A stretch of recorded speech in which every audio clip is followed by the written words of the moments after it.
Chapter 429. The two of them entered the manor and, following Feng Yicheng's tip, successfully found the prison cell. However, the cell was empty and there was no sign of Auntie Hong. What's going on? Is there something wrong with Feng Yicheng's tip? Yun Ruoyan looked toward Li Mo. If there was something wrong with the tip, then it was highly likely that a trap had been set up to capture them. We shouldn't stay here for long. Let's get out of here. Li Mo immediately led Yun Ruoyan out of the cell. Instead of leaving, the two of them hid in a secluded corner of the manor. It shouldn't be a problem with the tip, and neither should the person who provided it, Yun Ruoyan said. If there really was a problem with the tip, then the two of them wouldn't have been able to leave that empty cell. Clearly there wasn't a trap here. Yes. Li Mo agreed with Yun Ruoyan's thoughts. Perhaps the Thunderbolt father and son were too cautious. In order to prevent Miss Hong's location from being leaked, they moved her to a more secluded location. The Thunderbolt father and son are indeed cautious, Yun Ruoyan gritted her teeth. Although the city lord's manor wasn't as large as Thunderbolt's, it was still a lot more unfamiliar to the two of them. Although Yun Ruoyan and Li Mo knew the general layout of the manor, they didn't know much about the secret dungeons. Since Auntie Hong had been moved to a more secluded location, it wouldn't be easy to find her in a short period of time. Don't get too excited. When Li Mo saw Yun Ruoyan's anxious expression, he reminded her, there's no point in panicking. If Feng Bo and Feng Yicheng's ambush succeeds, Flame City will soon fall into our hands. By then the Thunderbolt father and son will surely flee, and all we need to do is keep an eye on them so that they don't harm or take Miss Hong away. Yes, you're right. Only after Li Mo's reminder did Yun Ruoyan react. Let's head to the Thunderbolt father and son's quarters right now and keep an eye on them. Although the two of them didn't know where Thunderbolt and Thunderbolt's quarters were, they knew that it was the most heavily guarded one. After some observation, the two of them confirmed that the courtyard on the east side was where the Thunderbolt father and son lived. The courtyard wasn't big, but there were no less than 100 guards. There was a sentry every 5 steps, and there were even a few figures squatting on the roof. Even a fly couldn't get in. Furthermore, each of those guards had extraordinary cultivation, and Yun Ruoyan's bewitching potion might not be able to bewitch them. Like a lizard, Li Mo and Yun Ruoyan climbed all the way into the inner courtyard and hid in a dark corner. Because there were many hidden and open sentries in the courtyard, the two of them did not dare to act rashly. After hiding in a corner for about an hour, Li Mo saw one of the warriors guarding the door suddenly leave by himself with a nervous expression. Here's your chance.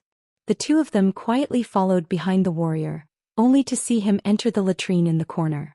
Wait for me here, Li Mo instructed before following the warrior into the outhouse. A short while later, Li Mo walked out of the outhouse dressed in the Thunderbolt family's uniform. Li Mo still had Yun Ruoyan wait in the corner as he walked into the inner courtyard alone. Yun Ruoyan waited by herself in the corner for about an hour before another warrior walked toward the outhouse, Li Mo right behind him. Where did you get transferred from? Why do you look unfamiliar?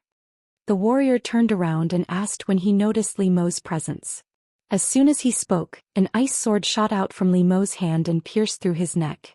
The warrior's eyes widened, his mouth agape, and he fell to the ground without a sound. Li Mo, Yun Ruoyan called out softly as she walked out from the corner. Li Mo dragged the warrior's corpse to the corner, took off his uniform and put it on Yun Ruoyan. The two of them were wearing the Thunder Clan's warrior uniforms and disguised as the Thunder Clan's warriors. They walked to the 2 empty spots near the entrance of the main house and stood still. If a battle were to break out, the two of them could follow the Thunderbolt father and son and wait for an opportunity to strike. The lights in the inner courtyard were still lit, and after a short while, Thunderbolt called for someone from the inner courtyard. The warrior opposite Yun Ruoyan responded. Go and invite the junior city lord over. Thunderbolt Baishan's voice rang out from within the room, and the warrior left after receiving the order.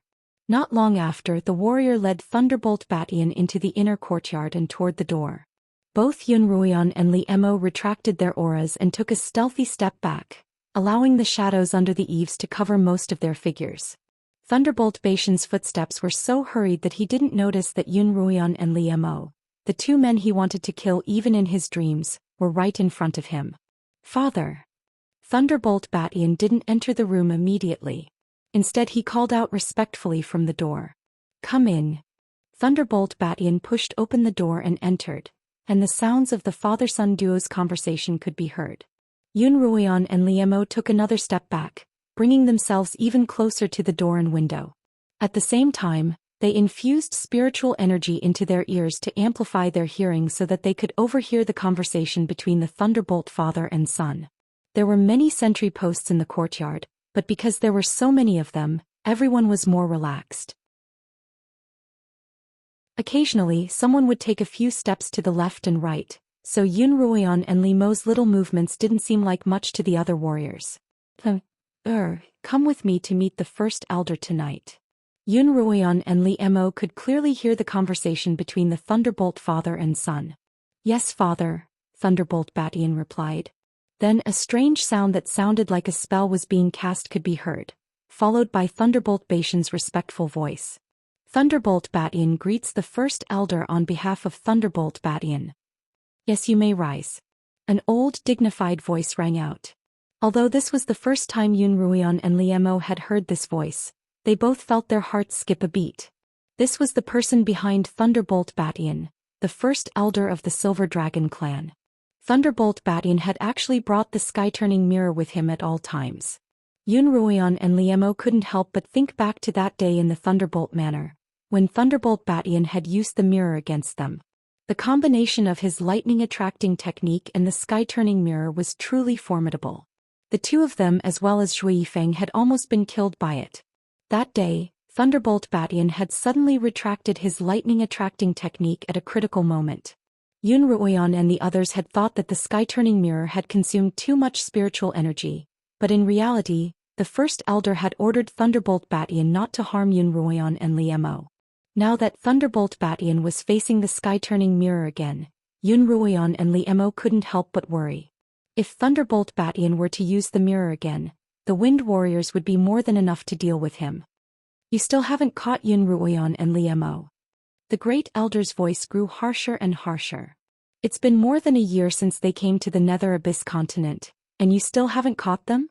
There are only 7 families on the Nether Abyss continent, and the territory is very small. How disappointing that you can't even catch the 2 of them. Please punish me, First Elder, Thunderbolt Batian said fearfully to the sky-turning mirror on the table in front of him. You deserve to be punished. As the Silver Dragon Elder spoke, a beam of light shot out from the sky-turning mirror and struck Thunderbolt. Although Thunderbolt's body was protected by a layer of spiritual energy, he was still forced back a few steps and spat out a mouthful of blood. First Elder, please calm down. Thunderbolt Batian hurriedly pleaded on his father's behalf. Yun Ruoyan and Liemo are truly extraordinary. Ever since they arrived on the continent, their cultivations have improved by leaps and bounds. Even the cultivation bases of the people who had come with them had already reached the Great Perfection realm at this moment. Not only have they grown much stronger, but they also have the protection of the Feng family. It won't be an easy task to capture them. So, is this your excuse for not being able to complete the task? The Great Elder said in a deep voice.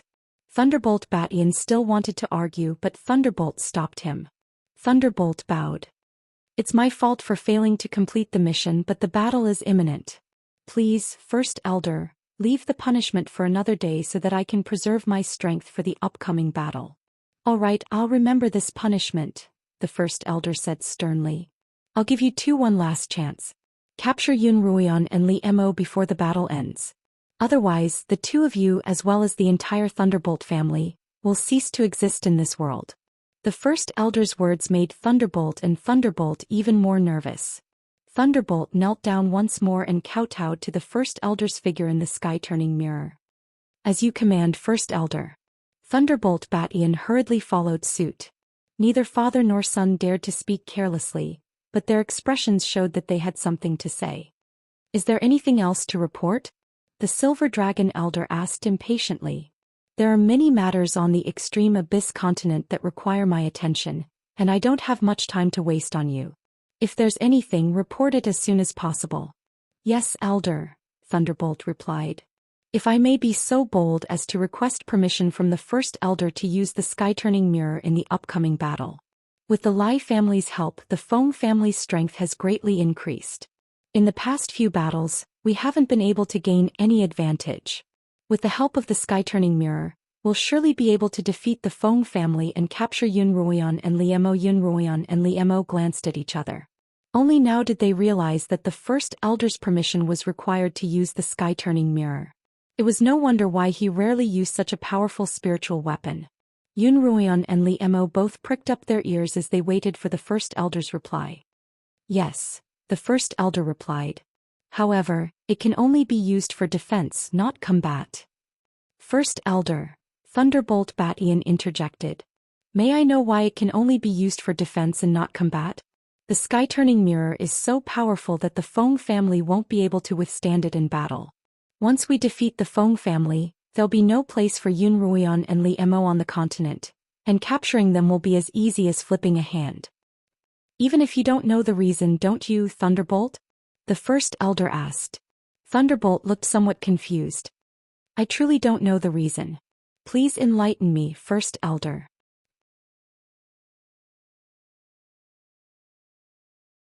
Chapter 430. You don't even know this? The first elder was rather surprised, but then his tone changed. He said as if he was talking to himself, it's no wonder. Too much time has passed. If I don't think about it carefully, I'll sometimes forget about these things. The first elder told Thunderbolt that there had originally been 3 mirrors on this plane: the all-seeing mirror, the divine mirror of transcendence, and the divine mirror of upheaval. Do the two of you know about these 3 mirrors? The great elder asked again. When Yun Ruoyan heard the first elder's question, she couldn't help but think back to what Feng Hua had said. It seemed that the divine mirror of heaven had once been a means of communication between the netherworld continent and the extreme abyss continent, just like the divine mirror of heaven's eye on the Qinyuan continent. However, for some unknown reason, the divine mirror of heaven had shattered, leaving only the divine mirror of heaven's eye and the sky-turning mirror. The all-seeing mirror had always been in the hands of Kongming Academy, while the sky-turning mirror had fallen into Thunderflame's hands. Thunderflame's voice interrupted Yun Ruoyan's thoughts. First elder, I know of the divine mirror of upheaval.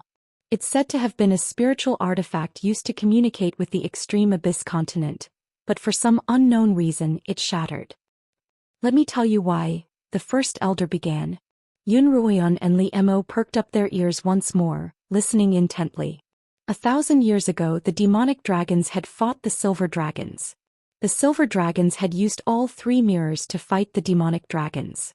Although they had defeated the demonic dragons, the divine mirror of upheaval had shattered during the battle, and the sky-turning mirror had lost nearly 1,000 years of its life. As a result, the sky-turning mirror and the all-seeing mirror had survived the battle, but they couldn't withstand any more intense battles, or there was a chance that they would shatter. You must rely on your own abilities to capture Liemo and Yun Ruoyan. Don't even think about destroying the sky-turning mirror. If it's damaged, you won't be able to escape the death penalty. Only then did Yun Ruoyan and Liemo relax. This subordinate obeys. Cough, cough, cough. Thunderflame's body was on the ground and he couldn't help but cough. His back was trembling non-stop, making him look extremely pitiful. Just now, the Silver Dragon First Elder had suddenly flown into a rage and inflicted a rather heavy punishment on Thunderflame, directly causing him to suffer internal injuries. Thunderflame, although you've failed many times, you've done your best. The Great Elder then comforted him. I will give you a bottle of holy water for the sake of your many years of service. Take good care of your wounds and do your job well. Thank you, Great Elder. Thunderflame and Thunderbolt Bashan's voices trembled with excitement when they heard those words. Holy water. What holy water? It could bring the dead back to life. This was the first time that Yun Ruoyan and Liemo had heard of such an item, and from the Pai father and son's tone, it was likely no ordinary item. In this world there were countless treasures of heaven and earth, all kinds of spiritual items and elixirs that could improve one's cultivation, but holy water that could bring the dead back to life was unheard of. Last time my son's life was hanging by a thread, and it was only thanks to the Great Elder's holy water that he was able to come back to life. Now that the Grand Elder has generously gifted us again, the Thunderbolt father and son will definitely repay the Grand Elder's kindness with their lives. Thunderflame received the holy water from the Grand Elder through the heaven flipping mirror and said with gratitude. The Silver Dragon First Elder was very satisfied with Thunderflame's response. His previously stern voice had calmed down, and he was suddenly interested in having a few more words with the Pi father and son. "Do you know what this holy water is?" the Silver Dragon First Elder asked. "No," Thunderflame and Pi Batian replied simultaneously. "Alright, I'll tell you the origins of this item today. However, this is also a secret of the Silver Dragon clan, so you must keep it a secret," the Silver Dragon First Elder instructed. "My father and I will definitely protect the Great Elder's secret with our lives. This holy water is a spiritual medicine refined from the blood of demonic dragons," the Silver Dragon First Elder began. The Great Elder said, "You should know that the demonic dragon clan has a very strong self-healing ability. It is very difficult to kill them completely. Back then, our Silver Dragon clan specially researched how to exterminate the Demon Dragon clan more thoroughly, so we secretly captured some Demon Dragon clansmen to do experiments. In the experiments conducted by the Silver Dragon clan, they had discovered how to destroy the Demonic Dragon clan. At the same time, they had also discovered a mysterious substance in the Demonic Dragon clan's bloodline. This substance had an extremely powerful regenerative ability. After a long period of effort, the Silver Dragons finally succeeded in extracting this mysterious substance from the Demonic Dragon's blood. Because of its miraculous effects, they named it Holy Water. That's where the holy water came from," the Silver Dragon First Elder began. "Now that the demonic dragons have been exterminated, we no longer have the raw materials to refine them. As a result, the amount of holy water that we have is extremely precious." When Yunruian heard this, she couldn't help but feel both shocked and sorrowful. The demonic dragons had actually been used as pill refining material by the Silver Dragons. If the demonic dragon's soul were to learn of this, it would surely be even more resentful than before.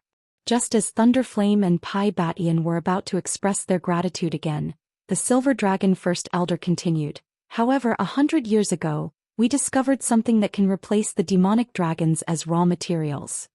"What is it?" Although Thunderflame knew that this was a top secret, he still couldn't help but ask. As subordinates of the Silver Dragon First Elder, they were able to bask in the light of the holy water. Naturally, they were especially concerned about this matter. "It's a human with the demonic dragon bloodline," the Silver Dragon First Elder replied. "Are you referring to Yunruian?" Thunderflame asked, immediately realizing what Yunruian meant. Outside the room, Yunruian and Li Emo held their breaths, trying to suppress their shock and focus on the Silver Dragon First Elder's answer. Yunruian might be the last bearer of the demonic dragon bloodline on the Qinyuan continent, the Silver Dragon First Elder began. 100 years ago, the Silver Dragon First Elder had discovered that the demonic dragons had left themselves a way out. Before the Silver Dragon First Elder was exterminated, the Silver Dragon First Elder had discovered that the demonic dragons had left behind a way out for themselves. The Silver Dragon First Elder naturally thought that these bearers of the demonic dragon bloodline might be able to replace the demonic dragons as raw materials for the holy water. As a result, they captured a human with the demonic dragon bloodline and experimented on it, discovering that the human's body did indeed contain the same mysterious substance. Compared to the demonic dragon race, the bearers of the demonic dragon bloodline had much less of the substance, but it was surprisingly pure. The holy water refined from their blood not only possessed a strong regenerative ability, but could even bring the dead back to life. "First Elder, was the holy water that saved me made from the blood of the bearers of the demonic dragon bloodline?" Thunderflame asked. "Didn't you say that the holy water had a regenerative ability? Why didn't my arm regenerate?" Thunderflame had once seen Yunruian use the regenerative ability in front of him. If the holy water really did have such a regenerative ability, why hadn't his arm regenerated? "Although you were gravely injured that day, you still had a breath left in you," the First Elder continued. "That's why I gave you a low-grade holy water that doesn't have a regenerative ability." Even though it was low-grade, the fact that it had been able to pull Thunderflame back from the jaws of death showed just how miraculous its effects were. "So all these years, you've had me capture bearers of the demonic dragon bloodline in order to refine the holy water?" Thunderflame asked. Over the years he had captured more than a dozen bearers of the demonic dragon bloodline, and Yunruian's father Long Yin, was the last one he had captured. That's right, the first elder replied. On the one hand, it was also to completely destroy the demonic dragon bloodline on the Qinyuan continent, preventing them from making a comeback. I thought that Long Yin was the last bearer of the demonic dragon bloodline, but I didn't expect him to have a daughter, Yunruan. When Yunruan suddenly heard the first elder mention Long Yin, she couldn't help but feel nervous. Then, as if to himself, she heard the first elder murmur, Long Yin is very lonely and it's time for his daughter to reunite with him. Indeed, her father wasn't dead. Yunruan's heart skipped a beat and her hand tightened. It was Li Mo looking at Li Mo's expression. Yunruan steadied herself and continued to listen. Based on what you've told me, Yunruan's demonic dragon bloodline is even purer than her father's, and her blood is undoubtedly an excellent ingredient for refining the holy water. If you can capture Yunruan, I'll bestow upon you a bottle of holy water that can bring you back to life. The Thunderflame father and son were overjoyed, and they thanked the first elder profusely. I'll be waiting for the good news you've been waiting for, the first elder said. Farewell, first elder. The Thunderflame father and son's voices rang out once more. Li Mo tugged at Yunruan's arm, motioning for her to return to her original position, lest Thunderflame Batian find out what she was up to. Yunruan walked out of the shadows and stood there deep in thought. She had always thought that the first elder of the Silver Dragon clan was trying to capture her only to prevent her from reviving the demonic dragon bloodline, but the first elder hadn't mentioned a single word about reviving the demonic dragon bloodline. Instead, he only saw her as a potential ingredient. To Yunruan, the greatest reward of the night was the confirmation that her father wasn't dead, and that he was in the hands of the first elder. Chapter 431. After sending off the first elder, the Thunderflame father and son continued their discussion. You've heard the first elder's words. Right now our main goal isn't to defeat the Feng family, but to capture Yunruan and Li Mo, Thunderflame told Pai Batian. But father, if we lose this battle, the Thunderflame family's position as the hegemon of the Netherworld continent will be in jeopardy. Capturing Yunruan and Li Mo would be the first elder's mission. But if we lose this battle, then wouldn't our Thunderbolt clan have to live under the Feng clan's feet from now on? Thunderbolt Batian angrily said. Haha. Thunderflame laughed. You've always been astute. How could you be so muddle-headed on this matter?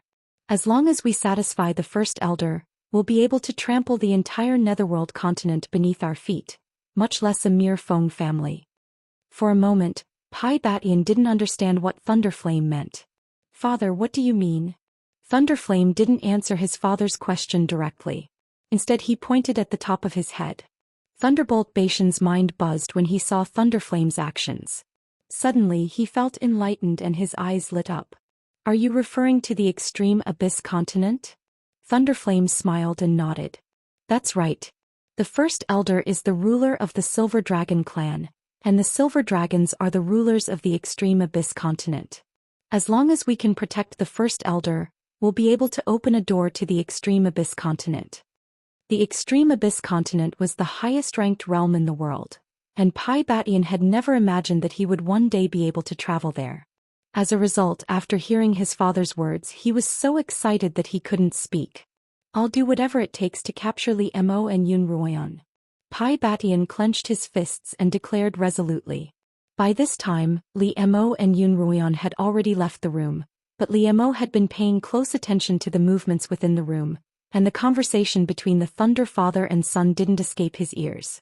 Yunruan, on the other hand, was thinking about how to rescue her father Long Yin from the Silver Dragon elder. The door opened with a creak and Pai Batian walked out, ready to return to his own courtyard. As he walked past Yunruan and Li Mo, his gaze suddenly landed on the two of them. Whether or not he recognized the two of them, he stopped in his tracks, and Yunruan and Li Mo braced themselves for a fight at a moment's notice. But at that moment, two red flames suddenly soared into the sky from the direction of the city gate and exploded in the sky. The commotion attracted Thunderbolt Batian's attention. When he looked up at the sky, his expression changed. City Lord, young City Lord, it's not good. Someone is attacking the city gate. A warrior shouted. Thunderflame also pushed open the door and stood beside Thunderclap Batian. Li Mo pulled Yun Ruian away from Pai Baishan's line of sight, and Pai Batian didn't pay any more attention to them. Father, what should we do next? Thunderbolt Batian asked Thunderflame. Feng Yenyang, that old man, why is he so impatient now? Thunderflame frowned and muttered to himself. He wasn't the type of person to launch sneak attacks. Father, do you want me to lead some people to defend the city? Thunderclap Batian asked. Thunderflame shook his head. No need. Yun Ruian and Li Mo, who were hidden in the shadows, saw that the father and son didn't seem to be in a hurry. Thunderflame whispered something into Thunderclap Baishan's ear, and Thunderclap Batian nodded as he listened. After Thunderflame finished, Thunderclap Batian turned to the warrior beside him. Bring that girl from the performing troupe. We're preparing to leave Flame Haven. To the Thunderclap family, Flame Haven was nothing more than a small town, and they didn't care much for it. However, fleeing in the face of danger wasn't the Thunderclap father and son's style. Yun Ruian and Li Mo were even more puzzled. They were almost certain that something was amiss. Mistress. Qiuqiu's voice rang out in Yun Ruian's mind. Li Mo wants me to tell you that while the Thunderclap father and son are fleeing, he'll bring you to the city gates to rendezvous with Feng Yicheng and the others. Yun Ruian looked at Li Mo, who nodded at her. Yun Ruian still couldn't communicate with Li Mo telepathically, so whenever it was inconvenient for her to speak, Qiuqiu would act as a mouthpiece. In the past, even if Yun Ruian knew that something was amiss, she would still follow the Thunderclap father and son. But now that she was pregnant, she had no choice but to suppress her urge to take the risk. Yun Ruian was just about to agree when she saw a warrior walking in front of the Thunderclap father and son, holding a girl in his arms. Nihong. Yun Ruian called out in her mind. Take good care of this woman. Thunderclap Batian instructed a few warriors before leading the dozens of warriors out of the courtyard. Qiuqiu, tell Li Mo that we have to follow the Thunderclap father and son and find an opportunity to rescue Auntie Hong. Yun Ruian instructed Qiuqiu. She then turned to Li Mo with a resolute gaze. Li Mo frowned slightly and his grip on Yun Ruian's hand tightened. Li Mo knew that Yun Ruian wouldn't change her mind once she made up her mind, so he could only let her be. Fortunately, with him by her side to protect her, she would be able to take the risk. Presumably, the Thunderclap father and son had long since made up their minds to abandon Thunderclap City. As a result, all the warriors they had brought with them were gathered in this courtyard, ready to leave at a moment's notice. Yun Ruian and Li Mo blended into the crowd of warriors and left the city lord's manor through the back door, then flew out of the city on their swords. Back in Flame Haven, the Count of Feng killed a number of warriors guarding the city gates, then opened the gates and sent out a signal. Zhou Yifeng led 100 warriors into the city, rushed to the top of the city walls and killed all the sentries. Feng Yicheng then led the army into Flame Haven, a process that took less than 2 hours. The warriors of the Feng family only encountered some resistance when they entered the city, but once they passed through the gates, it was as if they had entered an uninhabited land. The only ones guarding the city are a pair of warriors. The Thunderclap father and son didn't bring their army with them. Feng Yicheng saw that there were no warriors on the streets, only commoners with their doors closed. He could not help but say, "What the hell is going on?" After Feng Yicheng broke through the city gates with the vanguard, he went to the city lord's mansion alone. However, he quickly discovered that the main character of the mansion had already left. All that was left were Flame City's current city guards as well as the ordinary servants. Where are the Thunderclap father and son? Where did they go? Feng Yicheng asked the enforcement officer. During the battle, the enforcement officer had actually hidden within the city lord's manor, not even leaving the main gates. They left as soon as you started attacking the city, the enforcement officer replied. The city lord and junior city lord didn't intend to defend the city at all. Then why? Do they have a bigger plot? I don't know either. All I know is that they're here to capture a girl named Yun Ruian. They even said that they laid a trap for them to fall into. Just as Zhou Yifeng was interrogating the enforcement officer, Feng Yicheng arrived at the city lord's manor. Zhou Yifeng, have you seen Yun Ruian and Li Mo? Feng Yicheng asked anxiously as soon as he saw Zhou Yifeng. Isn't she in the rear barracks? Zhou Yifeng asked curiously. No, I had her and Li Mo enter the manor to rescue Miss Hong. While you and Feng Bo were on the move, they also began to move. What, didn't you see the two of them? Zhou Yifeng glanced at the enforcement officer under his foot. What did you say the Thunderclap father and son were here for? They're here to capture a girl named Yun Ruoyan and a man named Mo, the enforcement officer replied, his face contorted. Not good, Feng Bo replied. It seems that this is a trap set by the Thunderclap father and son to lure Li Mo and Yun Ruoyan out. Now that Yun Ruoyan is pregnant, she might be in danger if she falls into a trap. What did you say?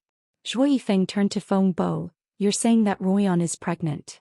Only a few people knew of Yun Rongyan's pregnancy. Feng Yicheng had learned of it from Feng Bo, but Zhou Yifeng hadn't been told. Damn it, Zhou Yifeng cursed, his heart filled with worry and anxiety. There's no time to lose. Let's hurry up and chase after them. If we encounter any danger, we'll be able to save them. Feng Bo leaped onto his sword and Zhou Yifeng followed suit. I'll go as well. Feng Yicheng followed the two of them on his sword. The two of them didn't know in which direction the Thunderclap father and son had left, but there were only two towns closest to Blazing City. One was Qing City and the other was Cliff City. One was in the east and the other was in the west. After some discussion, Feng Bo and Feng Yicheng would go to Cliff City, which was closer, while Feng Yicheng would go to Qing City, which was further away. If they didn't find anyone at their destination, they would head off in another direction. Yun Ruoyan and Li Mo mingled with the Thunderclap family's warriors.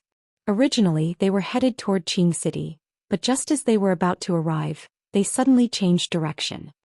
Li Mo, where are the Thunderclap father and son headed? Yun Ruoyan asked Li Mo. Li Mo looked around him. There were dozens of peak swordsmen as well as Thunderclap and Thunderclap Batian. It would be nearly impossible to rescue Miss Hong from the hands of the two of them. Fortunately, Li Mo had already released her to inform Yun Ruoyan. I wonder what they're up to, Li Mo said. Let's not act rashly. Let's wait for Feng Bo and the others to arrive. As the two of them spoke, they arrived at a mountain valley. The sky was already completely bright, and because all the warriors were wearing masks to protect them from the wind, they didn't have to worry about being recognized. Could it be that there's a secret base of the Thunder Clan in this desolate place? Just as Yun Ruoyan was puzzled, the Thunderclap father and son suddenly descended from the sky.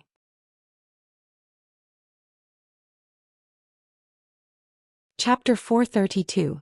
Yun Ruoyan and Li Mo landed in a secluded valley with the rest of the group. As soon as they landed, the two of them immediately sensed that something was wrong.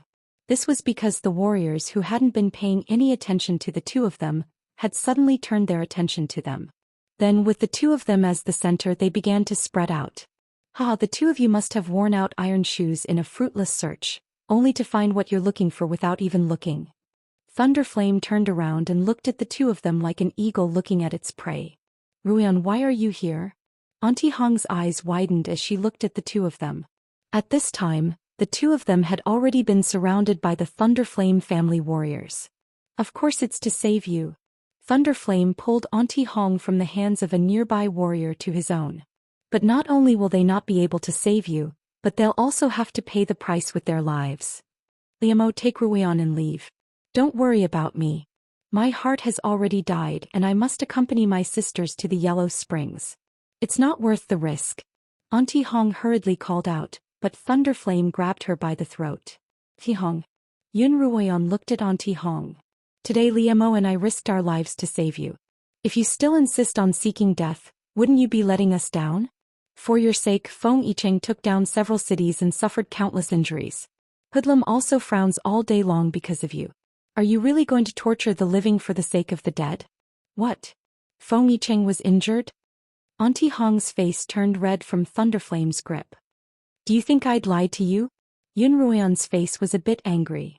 It's all because of you that he risked his life to attack, but you want to let your blood flow in vain? Hearing Yun Ruoyan's words, Auntie Hong's eyes began to tear up. Yun Ruoyan sighed in her heart, hoping that her words would arouse Auntie Hong's desire to live. In truth, Yun Ruoyan had lied. Although Feng Yicheng had personally led the attack with his current status, he naturally didn't need to rush to the front. Moreover, he had the protection of the Count of Wind by his side. Although he had suffered some minor injuries, they hadn't reached the point where he had sustained countless injuries. Are you guys mistaken? This is not the place for you to reminisce about the past. Thunderclap Batian gloomily said, Since you've followed me, it's not up to you to choose whether you live or die. Attack me, I want you alive. Thunderflame also issued an order. Capture these two and reward each of them with a Saint-grade Spirit Crystal Stone and 10,000 ordinary Spirit Crystal Stones. Following this order, the dozens of warriors all took out their weapons and glared at the two like tigers watching their prey. It seemed that a battle was inevitable. Immerse ran into Zhou Yifeng on his way to Flame City. Zhou Yifeng glanced at the letter Liemo had left on Immerse's leg, put it back unsealed and hurried away. Zhou Yifeng raised his speed to the maximum. An hour later he entered a place surrounded by mountains and valleys. Although it was already noon and the sun was shining brightly, there was still a thick fog lingering between the valley and the peaks, blocking Zhou Yifeng's line of sight. Demon spirit, can you sense where there's someone's aura? Zhou Yifeng asked. Of course, but I'll need to borrow your eyes. The demon spirit's sinister voice rang out in Zhou Yifeng's mind. Zhou Yifeng closed his eyes, and when he opened them again his beastman eyes had turned into two pitch-black magic eyes without a trace of white. Zhou Yifeng looked down at the valley beneath him, and his demonic eyes finally spotted the unique glow of a spiritual technique, a red fireball and a pale blue sword of ice. Found it. Zhou Yifeng flew towards the secret location on his sword. Liemo held his azure sword and Yun Ruoyan held her scarlet eye. The two of them stood back to back facing the attacks of the surrounding warriors. Instead of charging at them all at once, the dozens of warriors split into several groups. Some attacked at close range using their weapons to fight with the two of them. Some attacked from afar using spiritual techniques to attack the two of them. Liemo's cultivation was higher than that of the warriors present, so his spiritual barrier was more than capable of defending against external attacks. However, Yun Ruoyan's cultivation was slightly weaker than most of the warriors present. Liemo tried his best to block all the attacks by himself, and he was able to protect Yun Ruoyan from the attacks of dozens of people. Father, these two must have reinforcements. It's best if we end this quickly, Thunderflame suggested. Thunderflame nodded. Sword light appeared beneath his feet once more and he flew into the air. He reached out and grabbed at the air, conjuring a dozen earth-yellow spheres in his palm. Go! Thunderflame growled and the dozens of orbs began to fly toward Yun Ruoyan and Liemo from top to bottom. Sensing danger, Yun Ruoyan hurriedly blocked the spheres with her scarlet eye. These were balls of earth elemental energy condensed by Thunderflame, and their power was not to be underestimated. After Yun Ruoyan managed to deflect 7 or 8 of them, the skin between her thumb and forefinger split open, and the remaining 7 or 8 struck her and Liemo instead.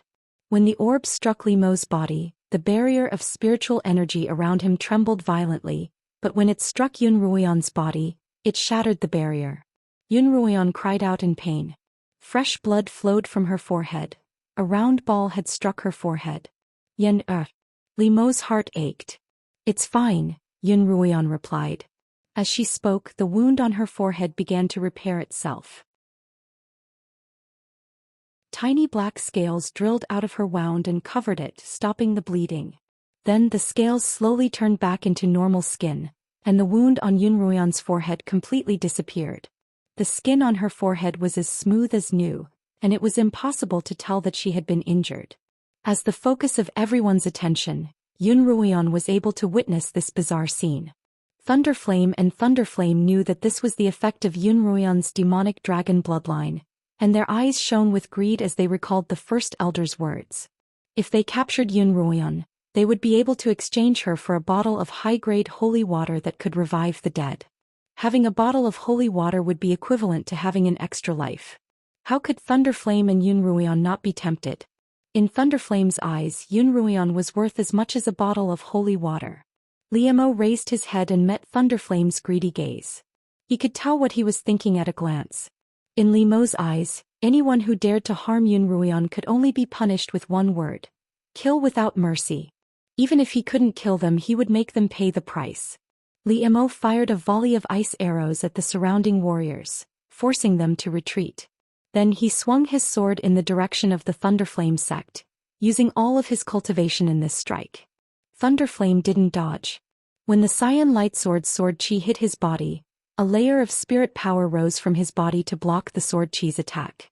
But what surprised Thunderflame was that the sword chi caused the layer of spirit power on the surface of his body to shake violently. Li Mo swung his sword at Thunderflame again. This time Thunderflame didn't dare to be careless. He pushed his hands forward, forming an earth element barrier in front of him. When the sword chi struck the barrier, it vibrated violently. The barrier disintegrated under the force of the attack, and the sword chi dissipated as well. Li Mo, Thunderflame murmured. He's already at the peak of a second-rank peak blade master. If we don't capture him soon, he'll probably be no match for Li Mo by the time he breaks through to third rank. What are you waiting for? Continue attacking. Thunderflame ordered, and the warriors began a new round of attacks. This round of attacks was even more ferocious than before. Thunderflame would occasionally shoot a few arrows from above, and Yun Ruoyan and Li Mo were having a hard time dealing with them. Li Mo spread his spiritual barrier over Yun Ruoyan's body. This way the barrier's range of protection increased, but it became less resilient. Large amounts of spiritual energy caused the barrier to vibrate incessantly, and it looked like it was about to shatter. Naturally, Thunderbolt Batian also noticed that the two's spirit energy membrane was becoming weaker, and he shouted, "Everyone, let's attack together and shatter their spirit energy membrane. Let's see how they can resist." The warriors gathered their spiritual energy and attacked the duo with all sorts of techniques. Naturally, Li Mo and Yun Ruoyan weren't going to just sit there and wait for death. They used their techniques to kill quite a few enemies, but they were ultimately outnumbered. Coupled with the occasional attacks from Thunderflame and Thunderclap, the spiritual barrier around their bodies finally shattered. The instant the spiritual energy membrane shattered, Thunderbolt Batian and Thunderflame couldn't help but laugh heartily. "I'd planned to set up a trap for the two of you, but it looks like there's no need for that anymore," Thunderflame commented. "That's right, Father. It looks like we've overestimated these two," Thunderflame added. He turned to the remaining 20 to 30 warriors and ordered, "Capture the two of them as long as they're still breathing. If you capture them, you'll be rewarded with 2 Sage Spirit Crystals and 20,000 regular Spirit Crystals," Thunderflame added. As soon as Thunderflame finished speaking, the warriors charged forward. For long-range attacks, they would have to rely on external spiritual techniques. For close-range attacks, they would have to resort to physical combat. "Li Mo." Yun Ruoyan called out to Li Mo as she looked at the 20 or so warriors charging toward her. Yun Ruoyan's voice was calm without the slightest hint of fear. However, Li Mo still tried to comfort her. Don't be afraid. With me here, no one will be able to hurt you." Yun Ruoyan was just about to say that she wasn't afraid.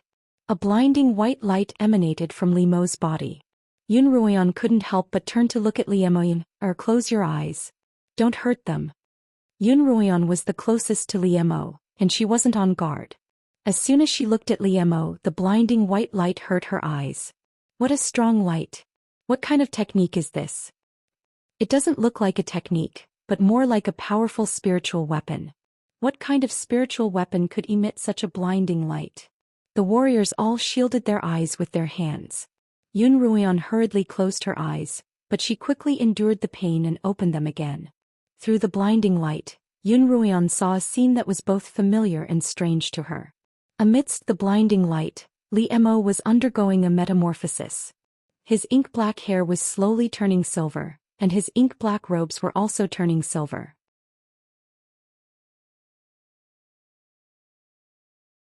Chapter 433. When the blinding light finally disappeared, the crowd could finally see Li Mo in his silver-white robe. As he transformed, the spiritual barrier that had been broken reappeared, and the aura he exuded was much stronger than before.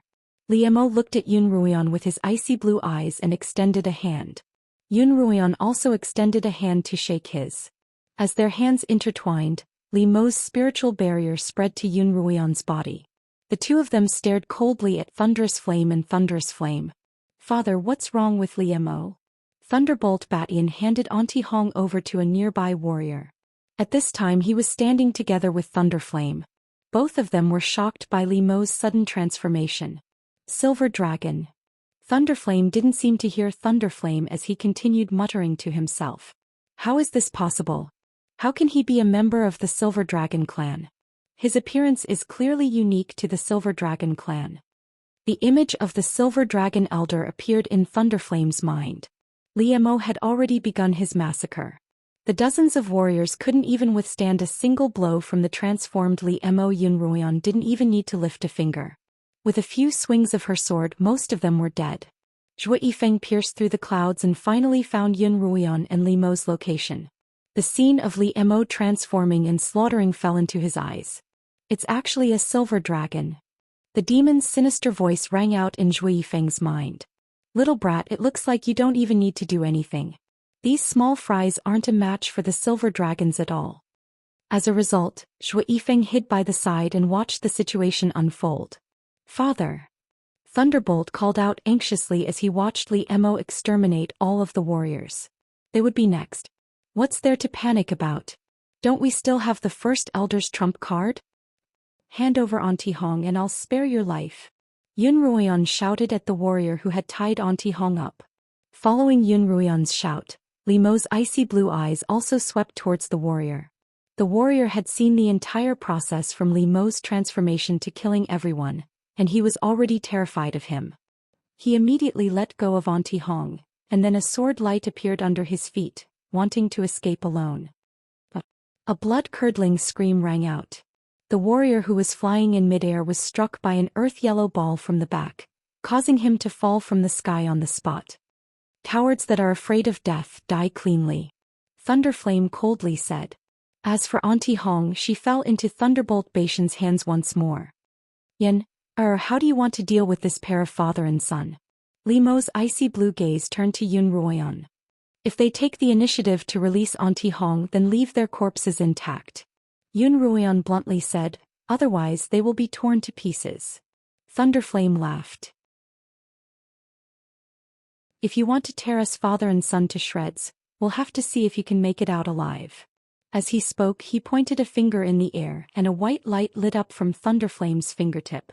Then a giant circular talisman array lit up around Yunruoyan and Li Mo. A faint gray fog appeared from the talisman array, wrapping around Yunruoyan and Li Mo. It's actually an illusory array. The demon spirit's voice rang out once more. What's an illusory array? Zhou Yifeng asked. A very powerful array. Well, once you fall into it, it's highly likely that you'll never be able to escape.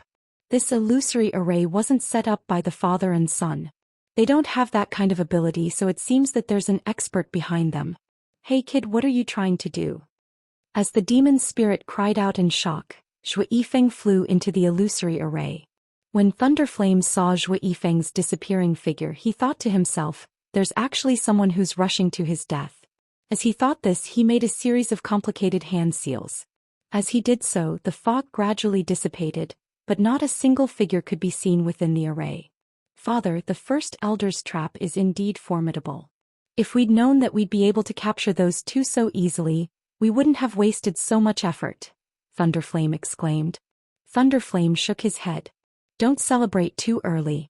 The first Elder said that the illusion array might not be able to trap the two of them. Let's wait and see. Pai Batian, release Miss Hong. Suddenly, a loud shout rang out from above the father and son duo's heads. Two voices pierced through the clouds and flew toward them. Feng Yicheng, Count of the Wind. Thunderflame's expression changed. This place is so well hidden, but it was discovered so quickly. He didn't know of Immerse's existence. Father, I'll deal with Feng Yicheng. You deal with Count of the Wind. Thunderflame raised a hand and knocked Auntie Hong unconscious. Don't be rash. Thunderflame raised a hand to stop Thunderflame. Leave this woman behind. We're leaving. Thunderflame took out his sky-flipping mirror and shone it at the array diagram on the ground. The diagram transformed into an image and entered the mirror. Then the father and son duo left Auntie Hong behind and flew off on their swords.